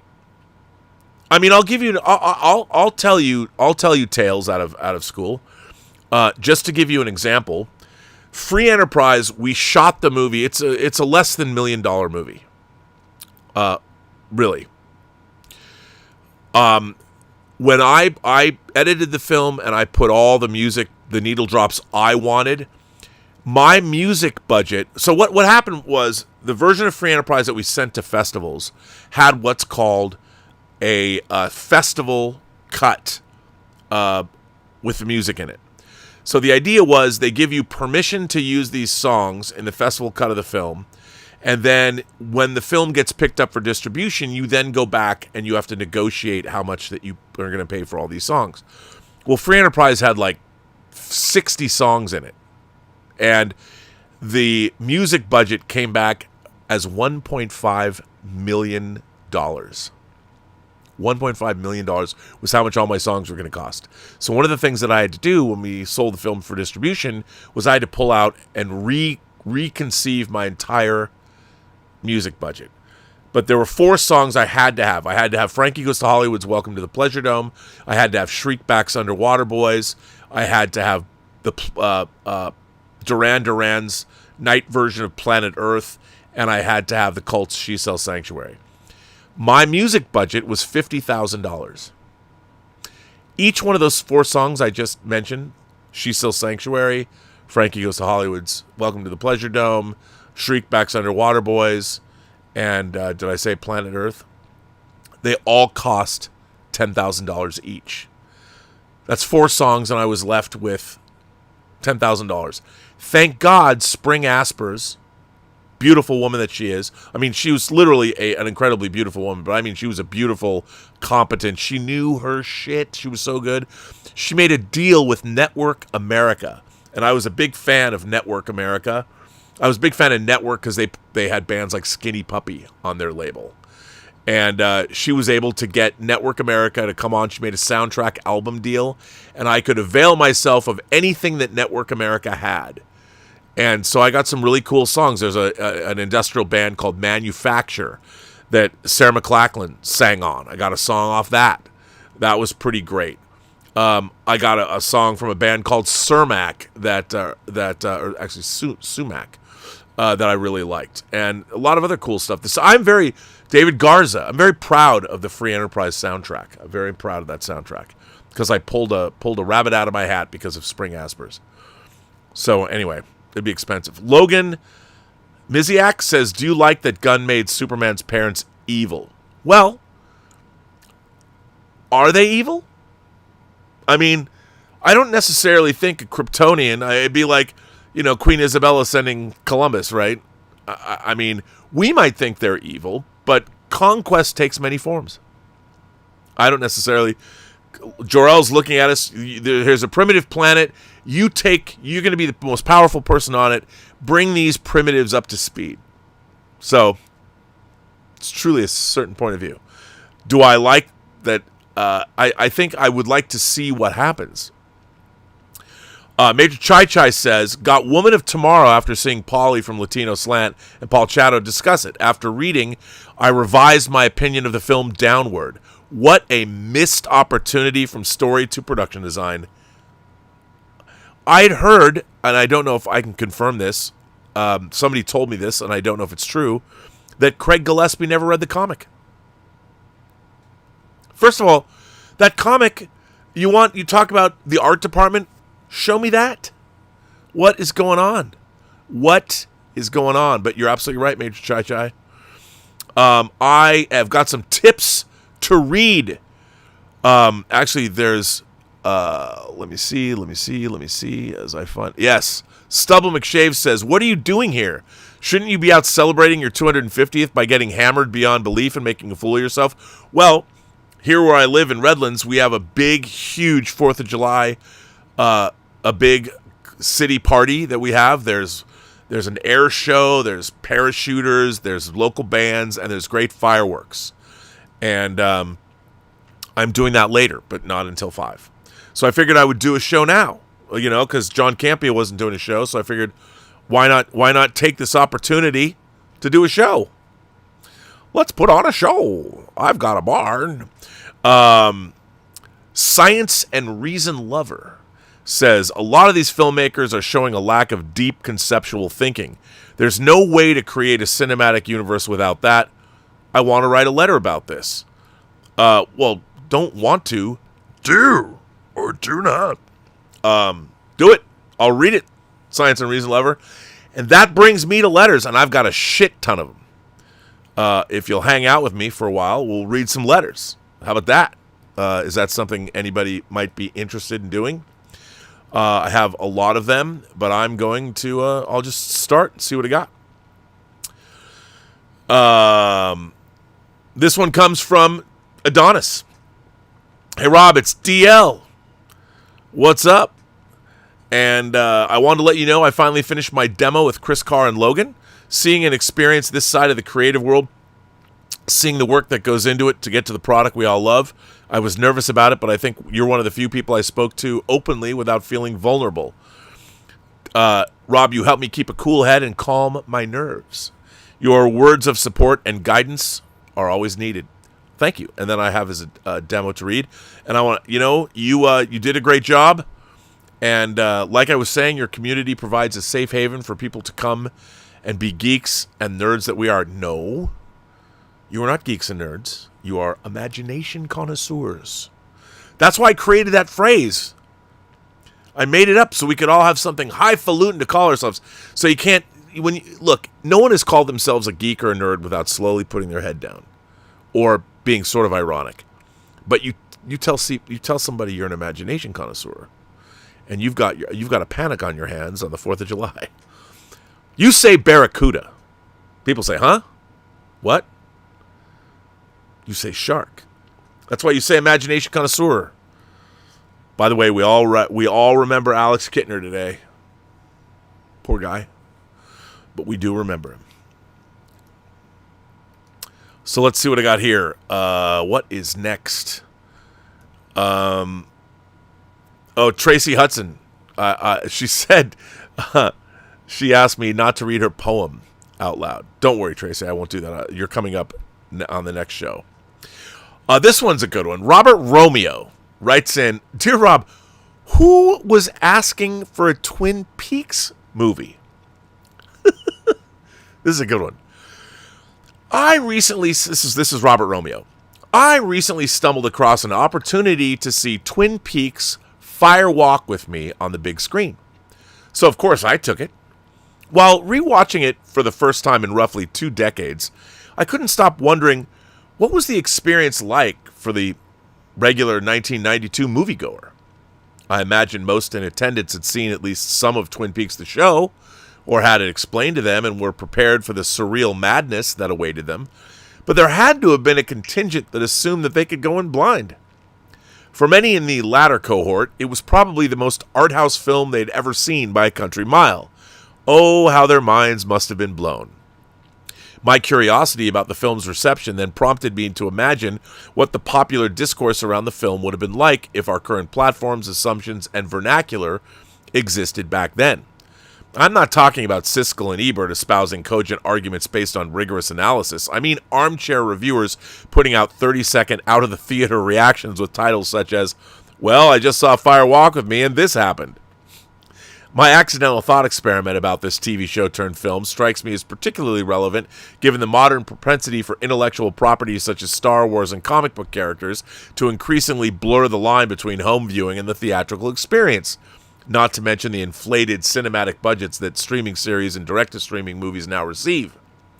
In our current age, every frame of a trailer is analyzed to death.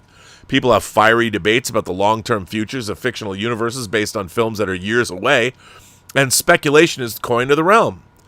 Back in the day, if you wanted that kind of debate and discussion, I'm pretty sure you had to either be plugged into the industry yourself or follow some very niche publications, possibly including early websites.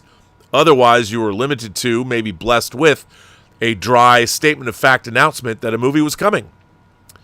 Professional, curated criticism after the fact. But you, Rob, are working in the industry, reading those obscure publications and websites and having those debates and discussions that only exist today as oral history. Were people back then saying things like, it enriches and elevates the lore for hardcore fans, but only works if you've seen the show. Or, after the disappointing second season, why on earth make a movie? Or, if the movie bombs, we'll never get a third season. I humbly request your insight, Rob, and that of your viewers.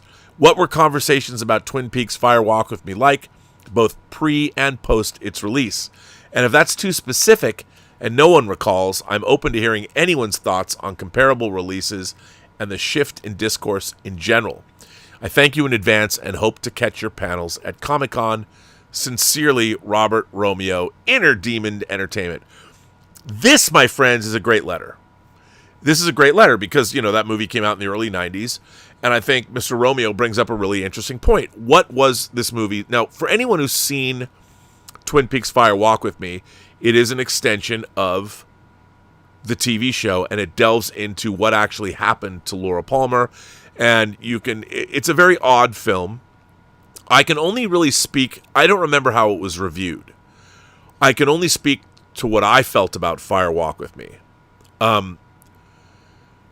I had an experience when I was 16 years old and I was a sophomore in high school where a girl that I had gotten to know because we came from different junior highs, and I was getting to know her. She came from a different junior high than I did.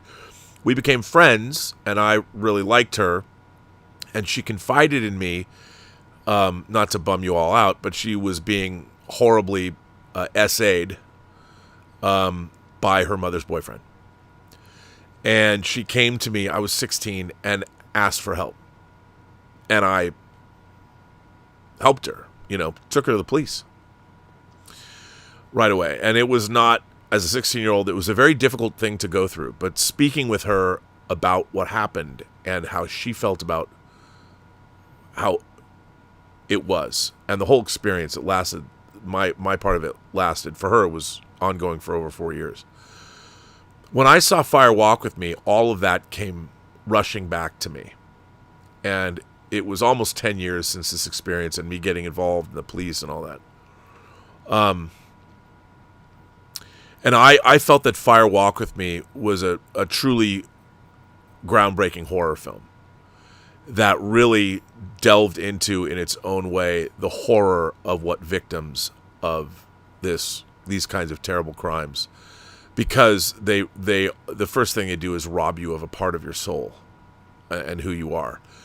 And I think that's what happened to Laura Palmer. I thought I was really hit hard by Fire Walk with Me for that reason. Now, and I thought that even though they recast some of the parts in the TV show, I thought it was an extraordinary film. And I still to this day think it's an extraordinary movie. And I think that David Lynch is one of the great filmmakers. I mean, if you watch Eraserhead, it's not hard to see the leap. Or you watch Inland Empire, or you watch Lost Highway. It's Lynch. Some people just think of Lynch as the guy who made Dune, or he made Elephant Man. I think his filmography, he's one of the filmmakers that has stayed the most true to himself. And I think Fire Walk with Me is an extraordinary film. And I talked to a lot of the people, a lot of my friends at the time, kind of felt the same way. I think because we were Lynch fans. But it's a really interesting, like, who needed to make that? The thing about that, the reason that movie could get made is it wasn't expensive.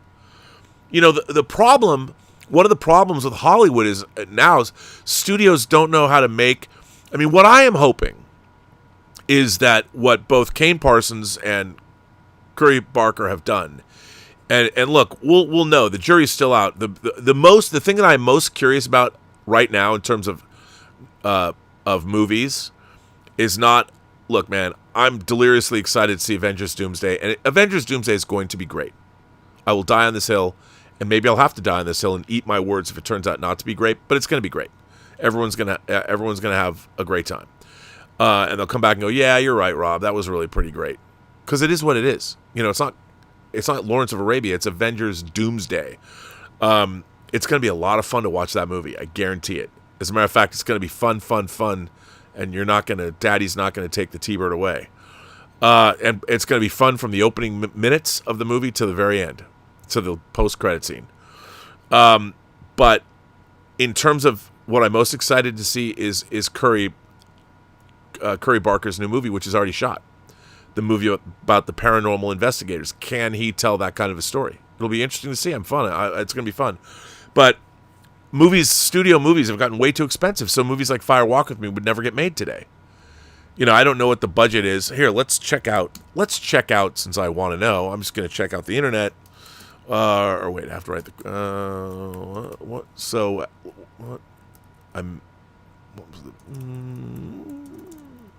we'll see.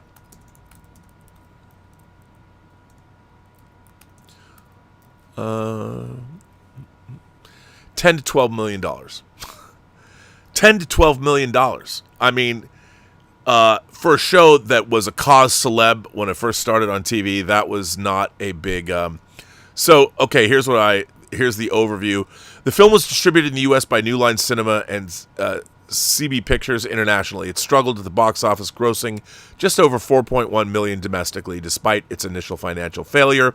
Critical perception of the movie has shifted dramatically over the decades, as discussed in WordPress.com. So there you go. I mean, perhaps it wasn't a smart thing to make, but you know what? For that budget, it had an afterlife, and it's been repurposed, and there you go. But it's because those kinds of movies didn't cost much.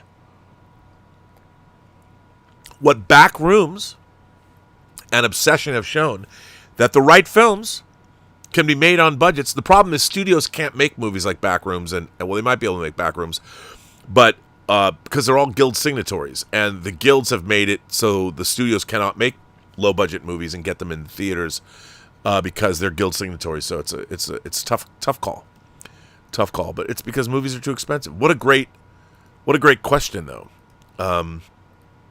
Really love that idea. That's officer thinking. Joe Rossi writes in and says, I am writing to you to convey my annoyance on the whole backlash surrounding The Odyssey. I am getting fed up with social media saying it will tank, it's Nolan's worst film, woke nonsense. No one has seen it yet. Oh, a few people have seen it now. But my overall question is, why this film? After all, what has come before, why this? Why now? He cast a black woman as Helen of Troy. Okay. So what? She isn't Greek. No shit. Neither's Matt Damon. Where was the backlash when Brad Pitt was cast as a Greek god? Eric Bana as Hector. All those Irish and Scottish actors in supporting roles for the whole army of Mexicans playing Trojans. Parts of Troy were filmed in Mexico. Gasp. None. My stepmother's a Greek woman who loves Zorba the Greek. Anthony Quinn isn't Greek. There were plenty of Greek actors that could have played him, but would they be as good as Quinn? Gerard Butler isn't Greek, but we all associate him with 300. Not one word about that. I am Italian. One of my favorite movies is Big Night. Tony Shalhoub plays a chef from Italy. It's a great performance.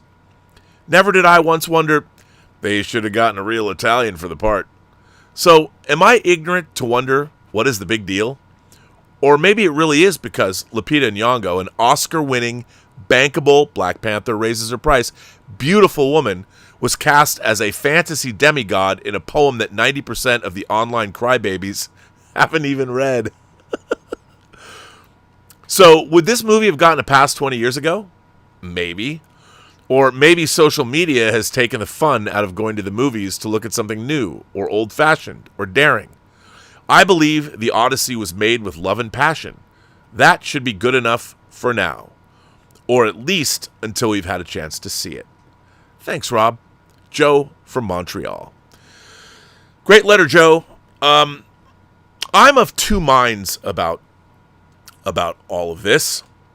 When I was growing up, I never thought about that at all. And somebody would come in and probably say, well, that's because you have white privilege. Well, that's a new thing as well. I mean, actors, remember when Shakespeare's plays were first being performed at the Globe Theater, only men played the female parts. Remember that. So I think a lot of this, on one hand, today's literally the 250th anniversary of the United States. Happy birthday, America. For all of our faults, no one can deny that the United States is an extraordinary country. I find it a little bit ironic that social media over the last few weeks has been flooded by people coming from all over the world to America to watch World Cup games and delving into what America is all about and finding out a couple of things.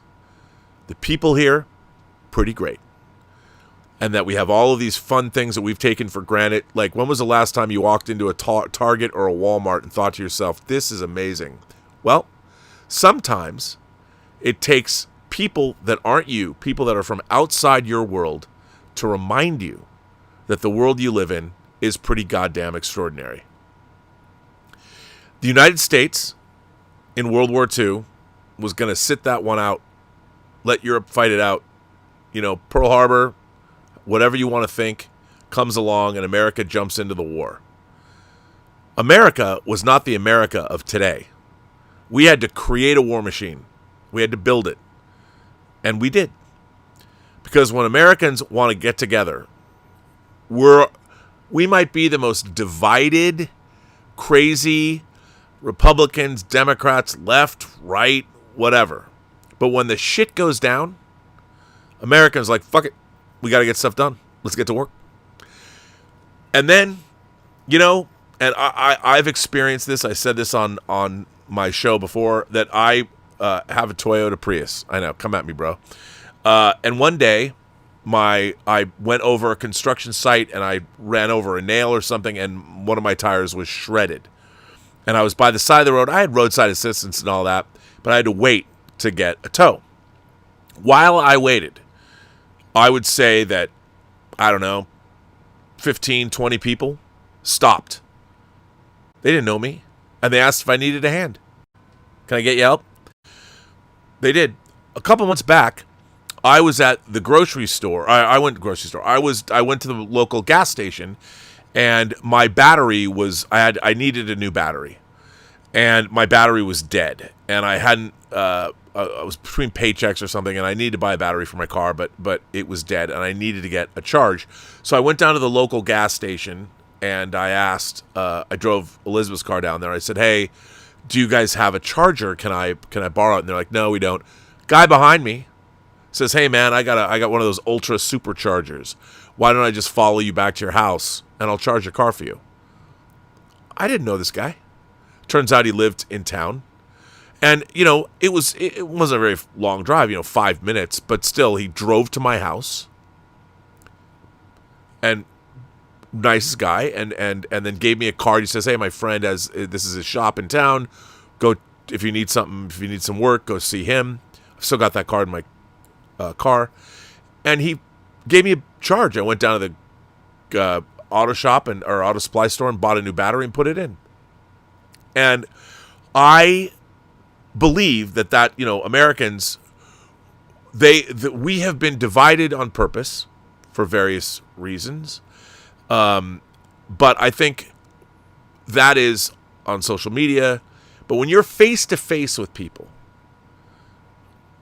whatever shape, size, color, creed, I really think that Americans, more than any other people in the world, and maybe this is me being pie in the sky, Star Trek highfalutin, Americans will put their differences aside and get to work. Roll up their sleeves and get to work.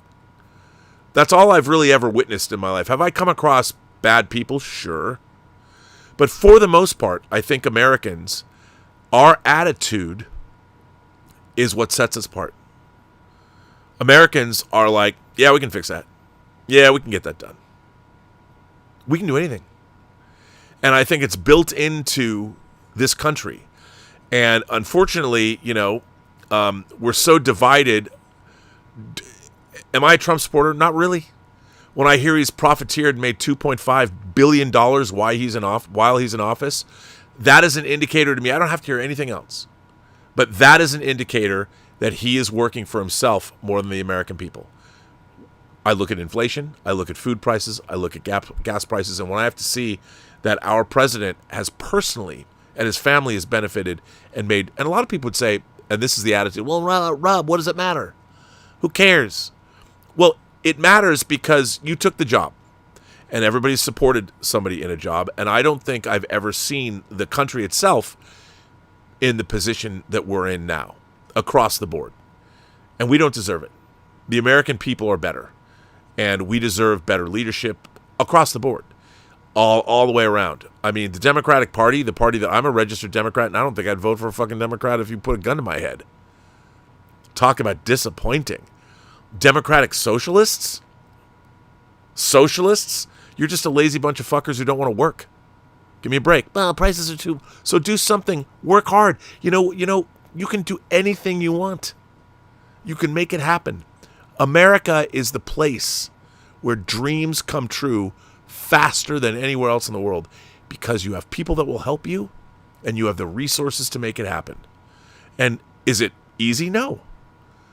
But for all of our problems, look at all the amazing things the United States is. Because the thing is, freedom, a lot of difficulty comes with being free. It really does. And it's difficult. And people are assholes. They are. But they're also great. And America has everybody. And I think that when I think about where we're at, we have watched, I would say there is coming back to the Odyssey, we've had to put up with the fact that our stories, there is an impulse in this country, and I would call it a progressive impulse. We have been engineered to believe from certain outside sources, I would call them bad actors, that this country is the most oppressive, the most racist, horrible place in the world. And that everybody who feels oppressed, they're going to now get their own. We're going to rise up and all, I'm a Jewish middle-aged white man. I am the cause of all of the world's problems, and I'm part of a cabal that really controls the world, which, by the way, if that's true, send me a fucking check. Because I've certainly been supportive of my peeps on social media, but no one sent me a dime. But I'm willing to take your money. But the thing is, everybody's looking for a reason why they haven't progressed. They want to blame somebody, the blame game. And what has happened in order to try and appease this, we've had a lot of people, we understand that you've not had a voice, and let's try and be nice to everybody, and we want to make sure that you are heard. Since when was nobody heard? Certainly up until about 2012, when everyone got cell phones or smartphones, people were heard. Was there still oppression? Was there still racism? Was there still bad things that were going on? Yeah. But we were on a nice evolutionary path.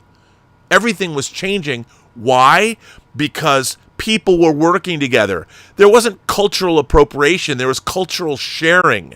That's what you do when you're living in a melting pot like America. I don't believe in multiculturalism. I believe in cultures sharing the best. It's like genetics. When people get together and procreate, which we need more of, the best of their genetics of both sides rise to the top. That's how it works. And you have, hopefully, a healthy baby that is a representation of the genetics of both people. Well, that's what great civilizations do. You come together, you share your shit.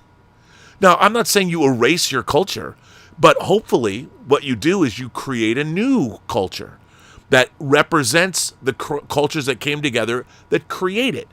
I mean, if you look, I did a public service announcement about the Iroquois Confederacy of Nations back in the mid-90s that talks about how the Iroquois Confederacy of Nations contributed to our Constitution.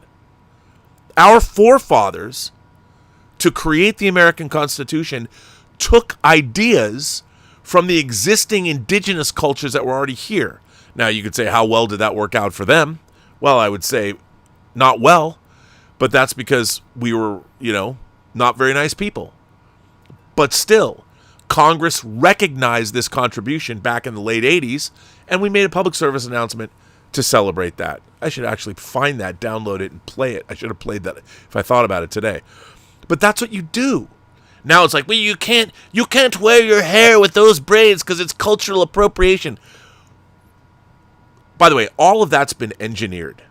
We have all these people that are not self-actualized, all the progressives that they just, I want this, I want that, gimme, I want to be recognized. You can be recognized. No one is stopping you from being recognized. You've spent too much time on social media and you've been brainwashed into believing that you are the most oppressed people on earth. You know what? If you put down social media and you decide, what do you want to create? What do you want to do? What do you want to be? The United States is here to help you achieve that. But you have to dedicate yourself to it. Don't worry about somebody else oppressing you. Nobody wants to oppress you. What people want to do is see you succeed. That is the great thing about this country.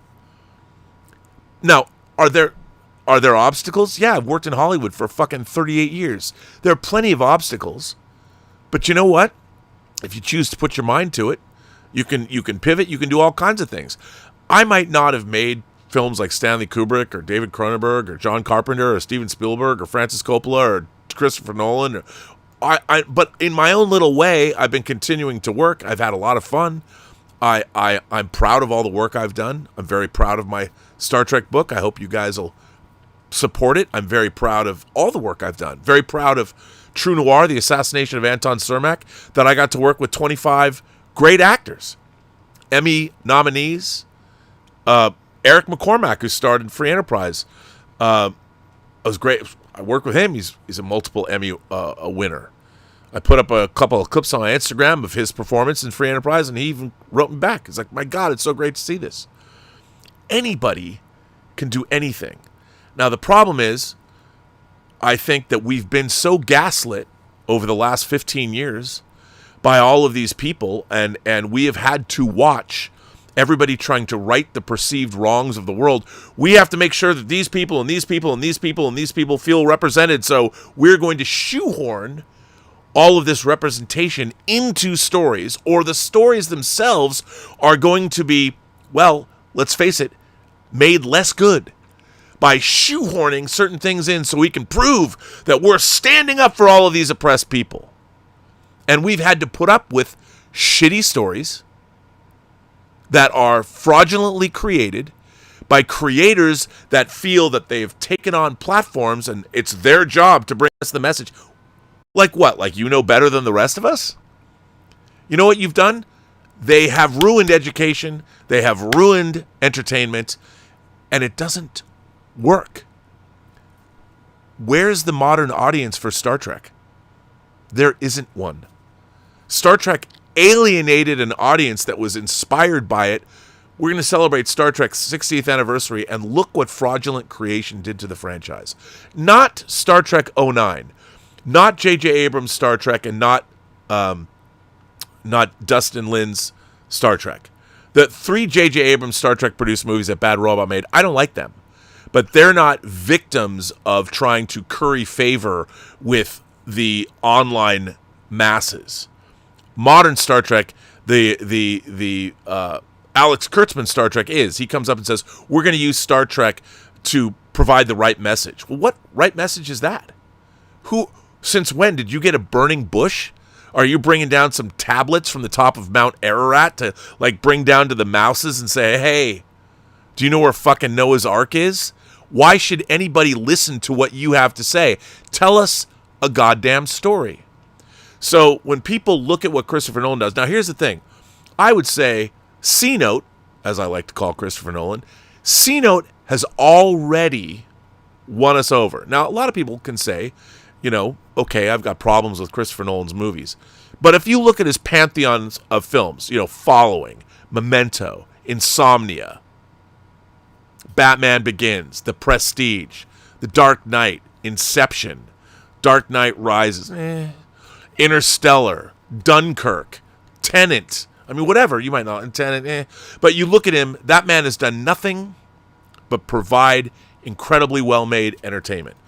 You know, I have to say, I was watching a video today where Anne Hathaway is sitting with Spider-Man, you know, Tom Holland, and they're talking about the making of the movie. It's one of these, because they've shown the movie and now there's all this stuff on social media. And Tom Holland was talking about, even though he knows how movies are made, there are things that happen in the Odyssey where it's all practical and he didn't know how they did it. And he goes, it's this, the scene when everyone gets turned into pigs. And I stopped and I went, because nobody really, we know that there's goddesses in this movie and we know it's the Odyssey and the gods of Olympus. And I'm like, so people get mad that Lupita Nyong'o is Helen of Troy. Well, because immediately their vision of and I'm guilty of this, is Diane Kruger. Their vision of Helen of Troy and how she's written. And Christopher Nolan's trying to cast a great... If I was Christopher Nolan and I was casting the Odyssey, I think that Lupita Nyong'o is one of the most beautiful women on earth.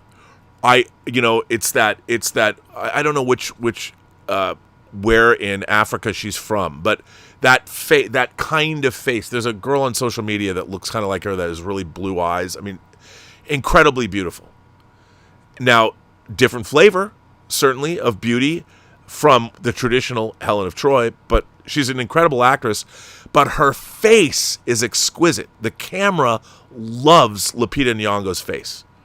And the thing is, in that part of the world at that time, people are traveling around. I don't think that we have this. I don't think they had the same prejudices. Maybe they did, but there was all different kinds of people depending on where you were. So it didn't bother me that she was cast, but seeing how things have been cast and how people have been treated over the last 15 years by progressive culture warriors that have, quite frankly, ruined a lot of shit. And I understand why. I think everybody should have a voice. I am the first person to say, I want to hear your story. Tell me your tale. But don't tell me your tale in a way that makes you, because you think your oppression somehow, because I'm at the butt of lots of things I've never experienced before. I'm older than I've ever been. I'm white and I'm Jewish. I've heard more shit from people. I've been more insulted. People have said some incredibly, and I don't care, I'm beyond it. So it's not like I'm going to cry into my fucking frosted flakes. But I've heard a lot of shit thrown my way since October 7th. I've always known it was there. But it is unbelievable because the Jews and middle-aged white men are both of those things. And combined in me, I am, according to some people, nothing I say or does matters. And I'm like, you know what, motherfucker? I'm from the United States. And we fought a war to end slavery. Just like the British white men ended slavery over there. And if what really bothers me is all of this is born out of the fact that people are so uneducated, they don't know anything about our history.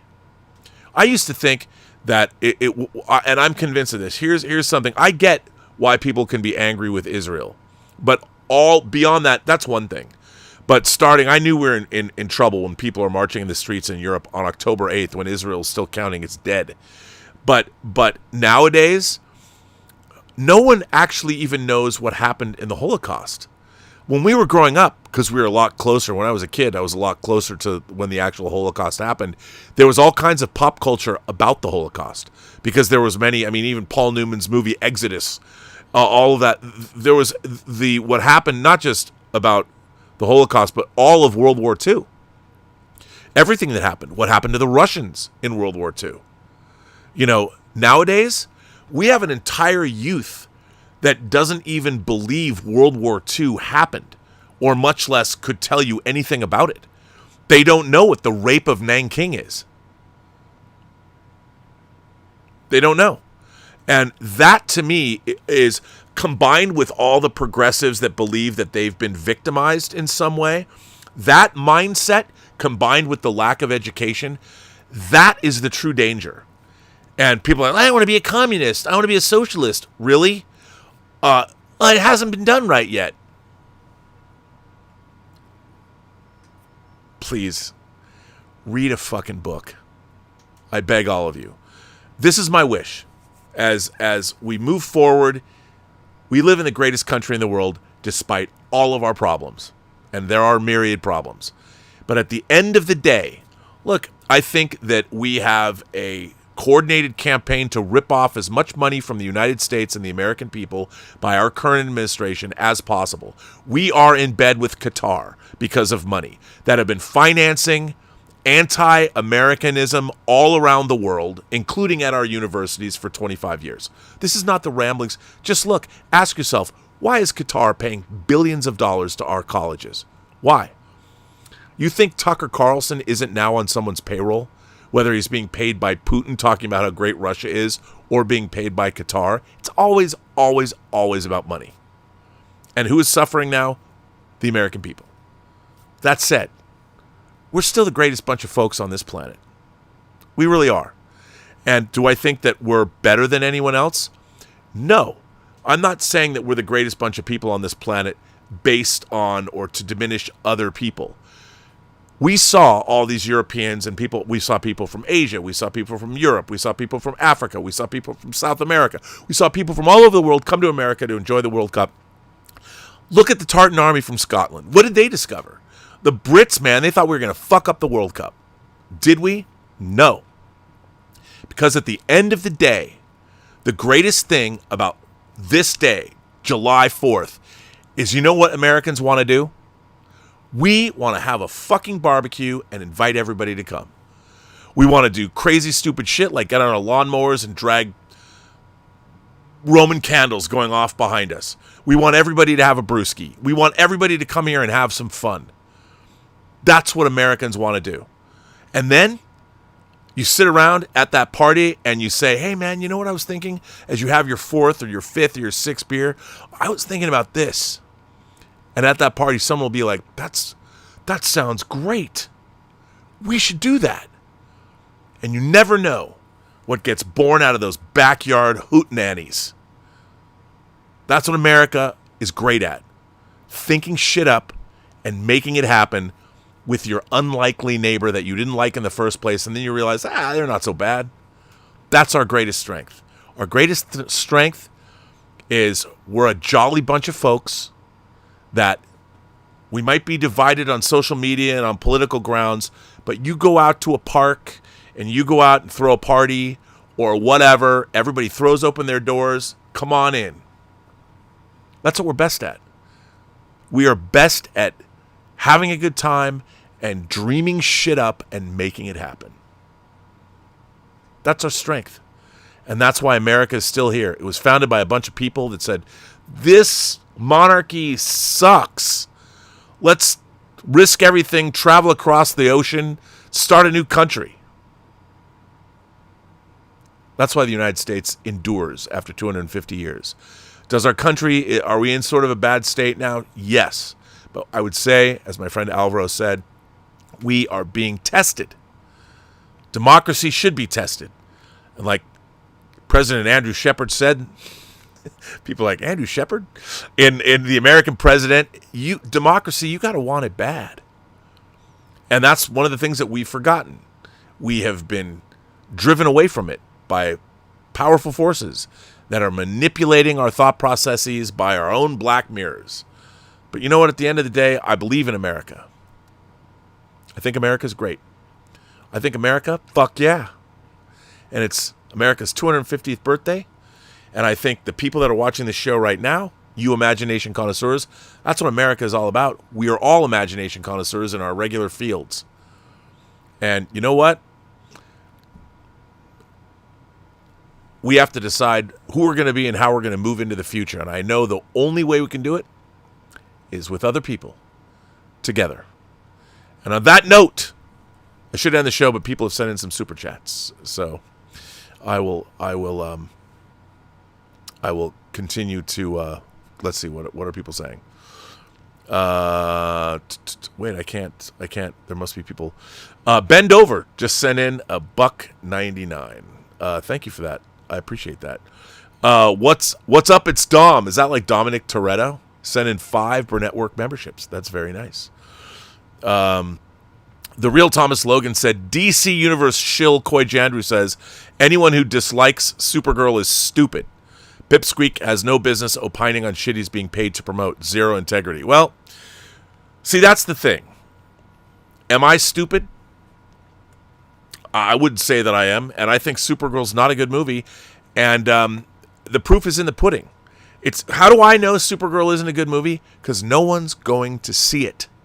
People aren't going to see it because it's just some obscure, forgotten film. It had all the marketing in the world. It was really well marketed. It was coming off of a movie that made over $600 million and did very, very well in ancillary markets. It's not a good movie.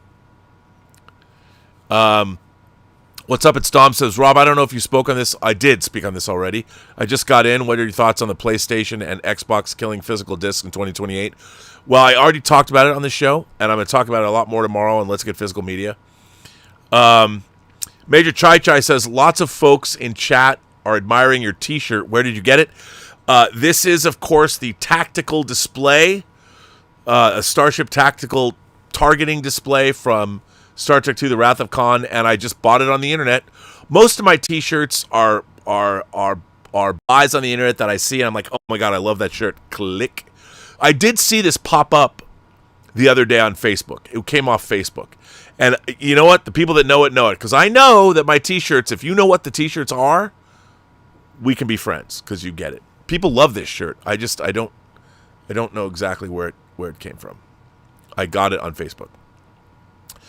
Ninja Genko is now a member, and Sayanagiri has been a member for 44 months.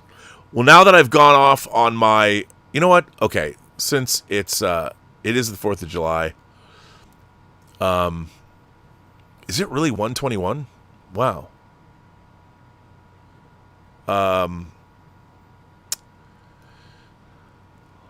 This is a long one, but Kieran writes in. I'm going to start. Kieran Healy writes in and says, Dear Rob, I wanted to write to you because I've always admired your passion for cinema, mythology, and the way you discuss storytelling.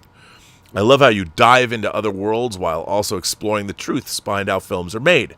That enthusiasm is something I've always found inspiring.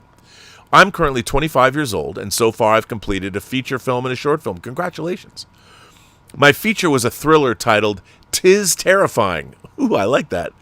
During production, it gradually became less humorous because I found myself falling in love with the characters. As I got to know them, I felt it was more honest to lean into the drama rather than the comedy. From the beginning, I wanted to create an ensemble piece because I love the idea of working with many different actors and bringing everyone's strengths together. The production itself was a huge learning experience. In the 2 years of working on it, our SD card became corrupted twice. Locations had changed by the way, SD cards, you gotta check them, and you gotta have a DIT and copy that shit right away. Our SD card became corrupted twice. You should be using multiple SD cards. Locations had changed by the time we returned for pickups. Color continuity became an issue. Sound presented challenges, and some people simply couldn't commit for the full production. So what you're saying is, typical day at the office.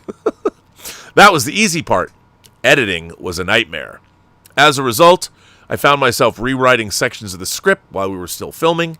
Despite all of that, I'm incredibly proud of everyone who took part because we managed to create something that began entirely as an idea in my own head. That's the beautiful part of it. After that, I made a short film called Build Me a Time Machine. I intentionally kept it as simple as possible. It had one character called Maggie, and it took place primarily in one location, with brief flashbacks to her childhood. At its heart, it's a reflective film about longing for childhood before adulthood begins to overshadow everything. I'm especially proud of that film, partly because I was using a 35mm lens, but more importantly because every creative decision came from somewhere deeply personal. A musician friend kindly gave me permission to use one of their songs for the soundtrack, and the whole film felt like an honest reflection of what I was experiencing emotionally at the time. It almost felt as though the character was writing herself. My next project was meant to be a sequel to my feature. The title was Abigail, Blood and Shadows. I spent over a year developing it.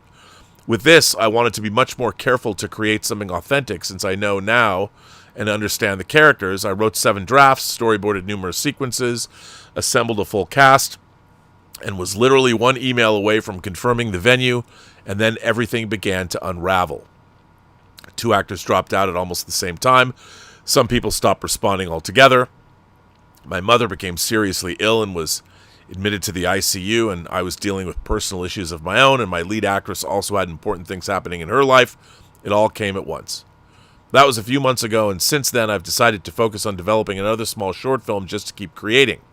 Even so, I still think about that feature almost every day. I've spent so much time living with those characters, listening to playlists I've imagined as the soundtrack, picturing the scenes in my head, and trying to create something authentic that audiences genuinely wouldn't expect. When the project fell apart, it honestly devastated me. What hurts just as much is that the actors I originally envisioned for those characters are no longer there to bring them to life. I've reached a point where I don't want to force it anymore. My instinct is to wait until the time feels right, because right now it simply feels as though everything is pushing against the project. So I wanted to ask your advice. If you were in my position, would you wait and slowly rebuild the production with new actors? Would you put out an open casting call locally through social media? Or would you continue working mainly with people you've come to know through local drama groups and creative communities? The script means an enormous amount to me. Sometimes when I receive criticism, my immediate reaction is, if you could only see what's in my head, you'd understand. I'm trying to learn how to balance protecting that passion with remaining open to improving the work. Thank you so much for taking the time to read this.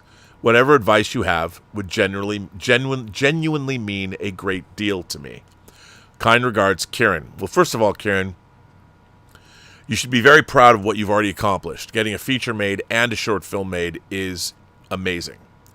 Now, I would say also that this is an unforgiving business, but there's a couple of things you should remember. One, Martin Scorsese wanted to make Gangs of New York for 20 years before it got made.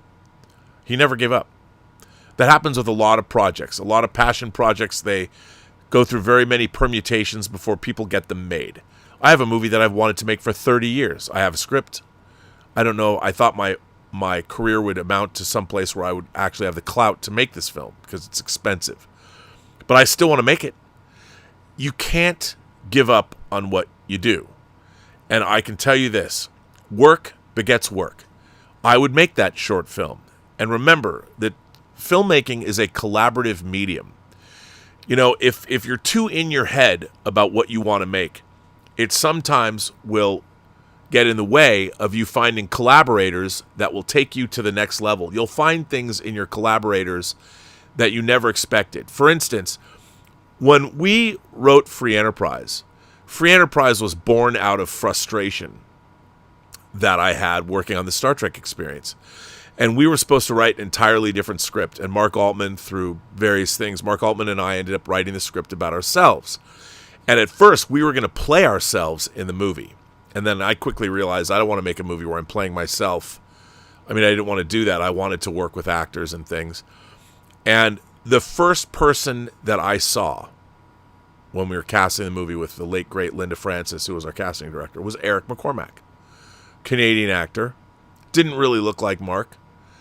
But when I sat down and I saw him read, when we were auditioning him, he took our own words, the script that we had written, and he elevated that through his performance to a place I didn't even consider. Now, I cast him in the room, even though I shouldn't have done that because I was young and dumb and didn't know what to do. I didn't realize, oh, we'll call you. You don't ever tell an actor, oh my God, you're so great, you are cast, especially when it's the first person you've ever seen. Don't do that. I did, and we did cast him, and it worked out great. But don't do that. But the fact is, when you are making a movie, you are always looking for collaborators that will take what you have done and make it better. And indeed, that's what the great movies are. And sometimes you have creative difficulties with those people. And movie making is always a collective effort. Now, obviously, you're the prime mover and you have to make the movie that you want. But what you need to do is, if somebody can't do your movie, great, we'll get you on the next one. I just saw a clip of Michael Biehn and James Cameron on camera. And they had made 4 movies together and they hadn't made a movie in a long time. I don't think they've made a movie, was it since The Abyss? Or I forget what the last movie they did was. And they hadn't made a movie in a long time. And James Cameron flat out said, look, I love working with you. But I worked with you 4 times, and I wanted to go work with other actors. And I thought I'd have plenty of time to come around to you again. But because he took so long to make the Avatar movies, he never quite got to do that. But I would say this, there's a lot of great actors out there, and you never know. Working with the same people is great. And I love people that have a company of players, both in front of and behind the screen. But don't ever allow Don't ever allow that to get in the way of you finding other great talent that you don't even know exists yet. All you can do is continue working. And if it's not the right time to make your feature now, go make that other short. Go make something else. You have to keep creating. You're a creator. It's clear from reading your letter. It's not going to go away. You're not going to one day say, nah, fuck it, I'm not going to do this anymore. You're a lifer, man. You're stuck. That's both a blessing and a curse. You have to ride that wave, man. Keep doing it. Find your great collaborators. When things get in the way, just change up. Do something else. Don't worry about, I'm never going to find somebody that's going to fill this part. Yes, you will. And they might be better or different. People show up sometimes and they do things differently than you expect. There is a comedian, and I've told this story before. There's a great female comedian. I mean, I only differentiate between female and male comedians so you could find her. Her name is Sean Polofsky, and my friend Jeff Goldsmith said, look, there's this talented comedian. She's really funny. She's a friend of mine. Could you at least audition her? We had a lot of bit parts, a lot of waitresses and things like that. And I'm like, sure. So she plays an acerbic waitress at Jerry's Deli. And her lines were, she's giving shit. Mark Altman, Mark's character in the movie is kind of a dick. Eric McCormack's character is a dick. And she says to him as his waitress, because the food hasn't arrived yet, she says, Mark's like, where's my food? And she says, there was a fight in the kitchen. And Mark's like, what does that mean, there was a fight in the kitchen? And the line was, there was a fight in the kitchen. And she walks off. Simple. When she sat down at her audition, there's not much of a part there. She was just coming and being a foil with Mark. Nothing particularly memorable, because it was a functioning part, but there was nothing to it. So she comes into the audition. Remember, a friend of mine, when a friend does, you want to just be like, oh my God. It just depends how much you like that person. Turns out I really like Jeff Goldsmith. I really respect Jeff Goldsmith. And if you wanted me to see a friend of his, our friendship demands that I see the friend. I can at least do that. So Sean Polofsky comes in. I don't know her. I like her spitfire attitude immediately. So she does these lines. We do the scene, and it gets the part where, there's a fight in the kitchen. Mark says, well, what do you mean? There's too much salt in that, not enough pepper in this. In the audition, when Sean Polofsky says there's a fight in the kitchen, Mark delivers his line. Out of the blue, certainly not in the script, Sean Polofsky pretends that she's deaf and goes into sign language. There's a fight in the kitchen. What do you mean there was a fight in the kitchen? I mean, there was a fight in the kitchen. I don't mean to offend anybody who's deaf. You couldn't hear me if anyway, but what the point was, that was a choice that she as a comedian and an actress made, and I fucking fell on the floor. When she did it, it was hilarious. Never would have thought of that. Never certainly would have written it on paper, because nowadays I would have been afraid that the progressive end of the spectrum would come after me. How dare you have somebody pretend they're deaf? Well, it's fucking funny in the movie. It's in the movie. And she did it, and it made me laugh. And what she did was she took my writing and she made it better. Same thing. Patrick Van Horn did that. A lot of the actors. Eric McCormack was very on book. He didn't want to improvise very much. But when I asked him, when I forced him to improvise, chef's kiss. But that's what movie making is. That's what life is. It's a collaboration. And you know what? Americans are good collaborators. Sometimes we're bad collaborators, but for the most part, look, I've never been in an Amish place, but you know what? There's nobody I'd rather have raise a barn with me than the Amish. I saw Witness, and somebody said this. Reese in the chat says she was saying, "Did you not hear me? Are you deaf?" Anyway. Ladies and gentlemen, boys and girls, however you identify across the 28 known galaxies, happy Independence Day. I'm going to go watch Bill Pullman's speech. I want to thank everybody for your ongoing support on this channel. I promise this is the last Supergirl show I'm doing. I do want to, though, tell everybody to thank you for sending me the article. And tell me what you think. Should I crowdfund this Star Trek book, or should I not, because I haven't delivered the perks on True Noir yet? Even though I didn't do that crowdfund. They're being made and they're awesome. remember, we had to wait till our distributor got involved, so I have an excuse. But this book, if I crowdfund this book is coming out. You'll have the audio version and the digital download the day the crowdfund ends on September 8th. And then the printed version will go right off to the printers because it's expensive to print books with Spot UV on the dust jacket. Anyway, tell me about that. I want to thank my moderating staff. I want to thank everybody out there that supports this channel via Super Chats and tips. We will have another great member call next week. I know the last one was sort of spur of the moment. And even if Roberto Suarez can't do it, I'm going to set it up so I can do member calls. I just like it better when he does it because time limits are bad for me. I'll talk to you all afternoon. And on that note, remember, every person you meet has a story to tell that you have yet to hear. And all you have to do is listen. And with that, I say, happy 4th of July, everybody. And despite our problems and foibles and history, and we're still one of the great places on earth. There are few places better. God bless America, everybody. Fuck yeah! Fuck yeah!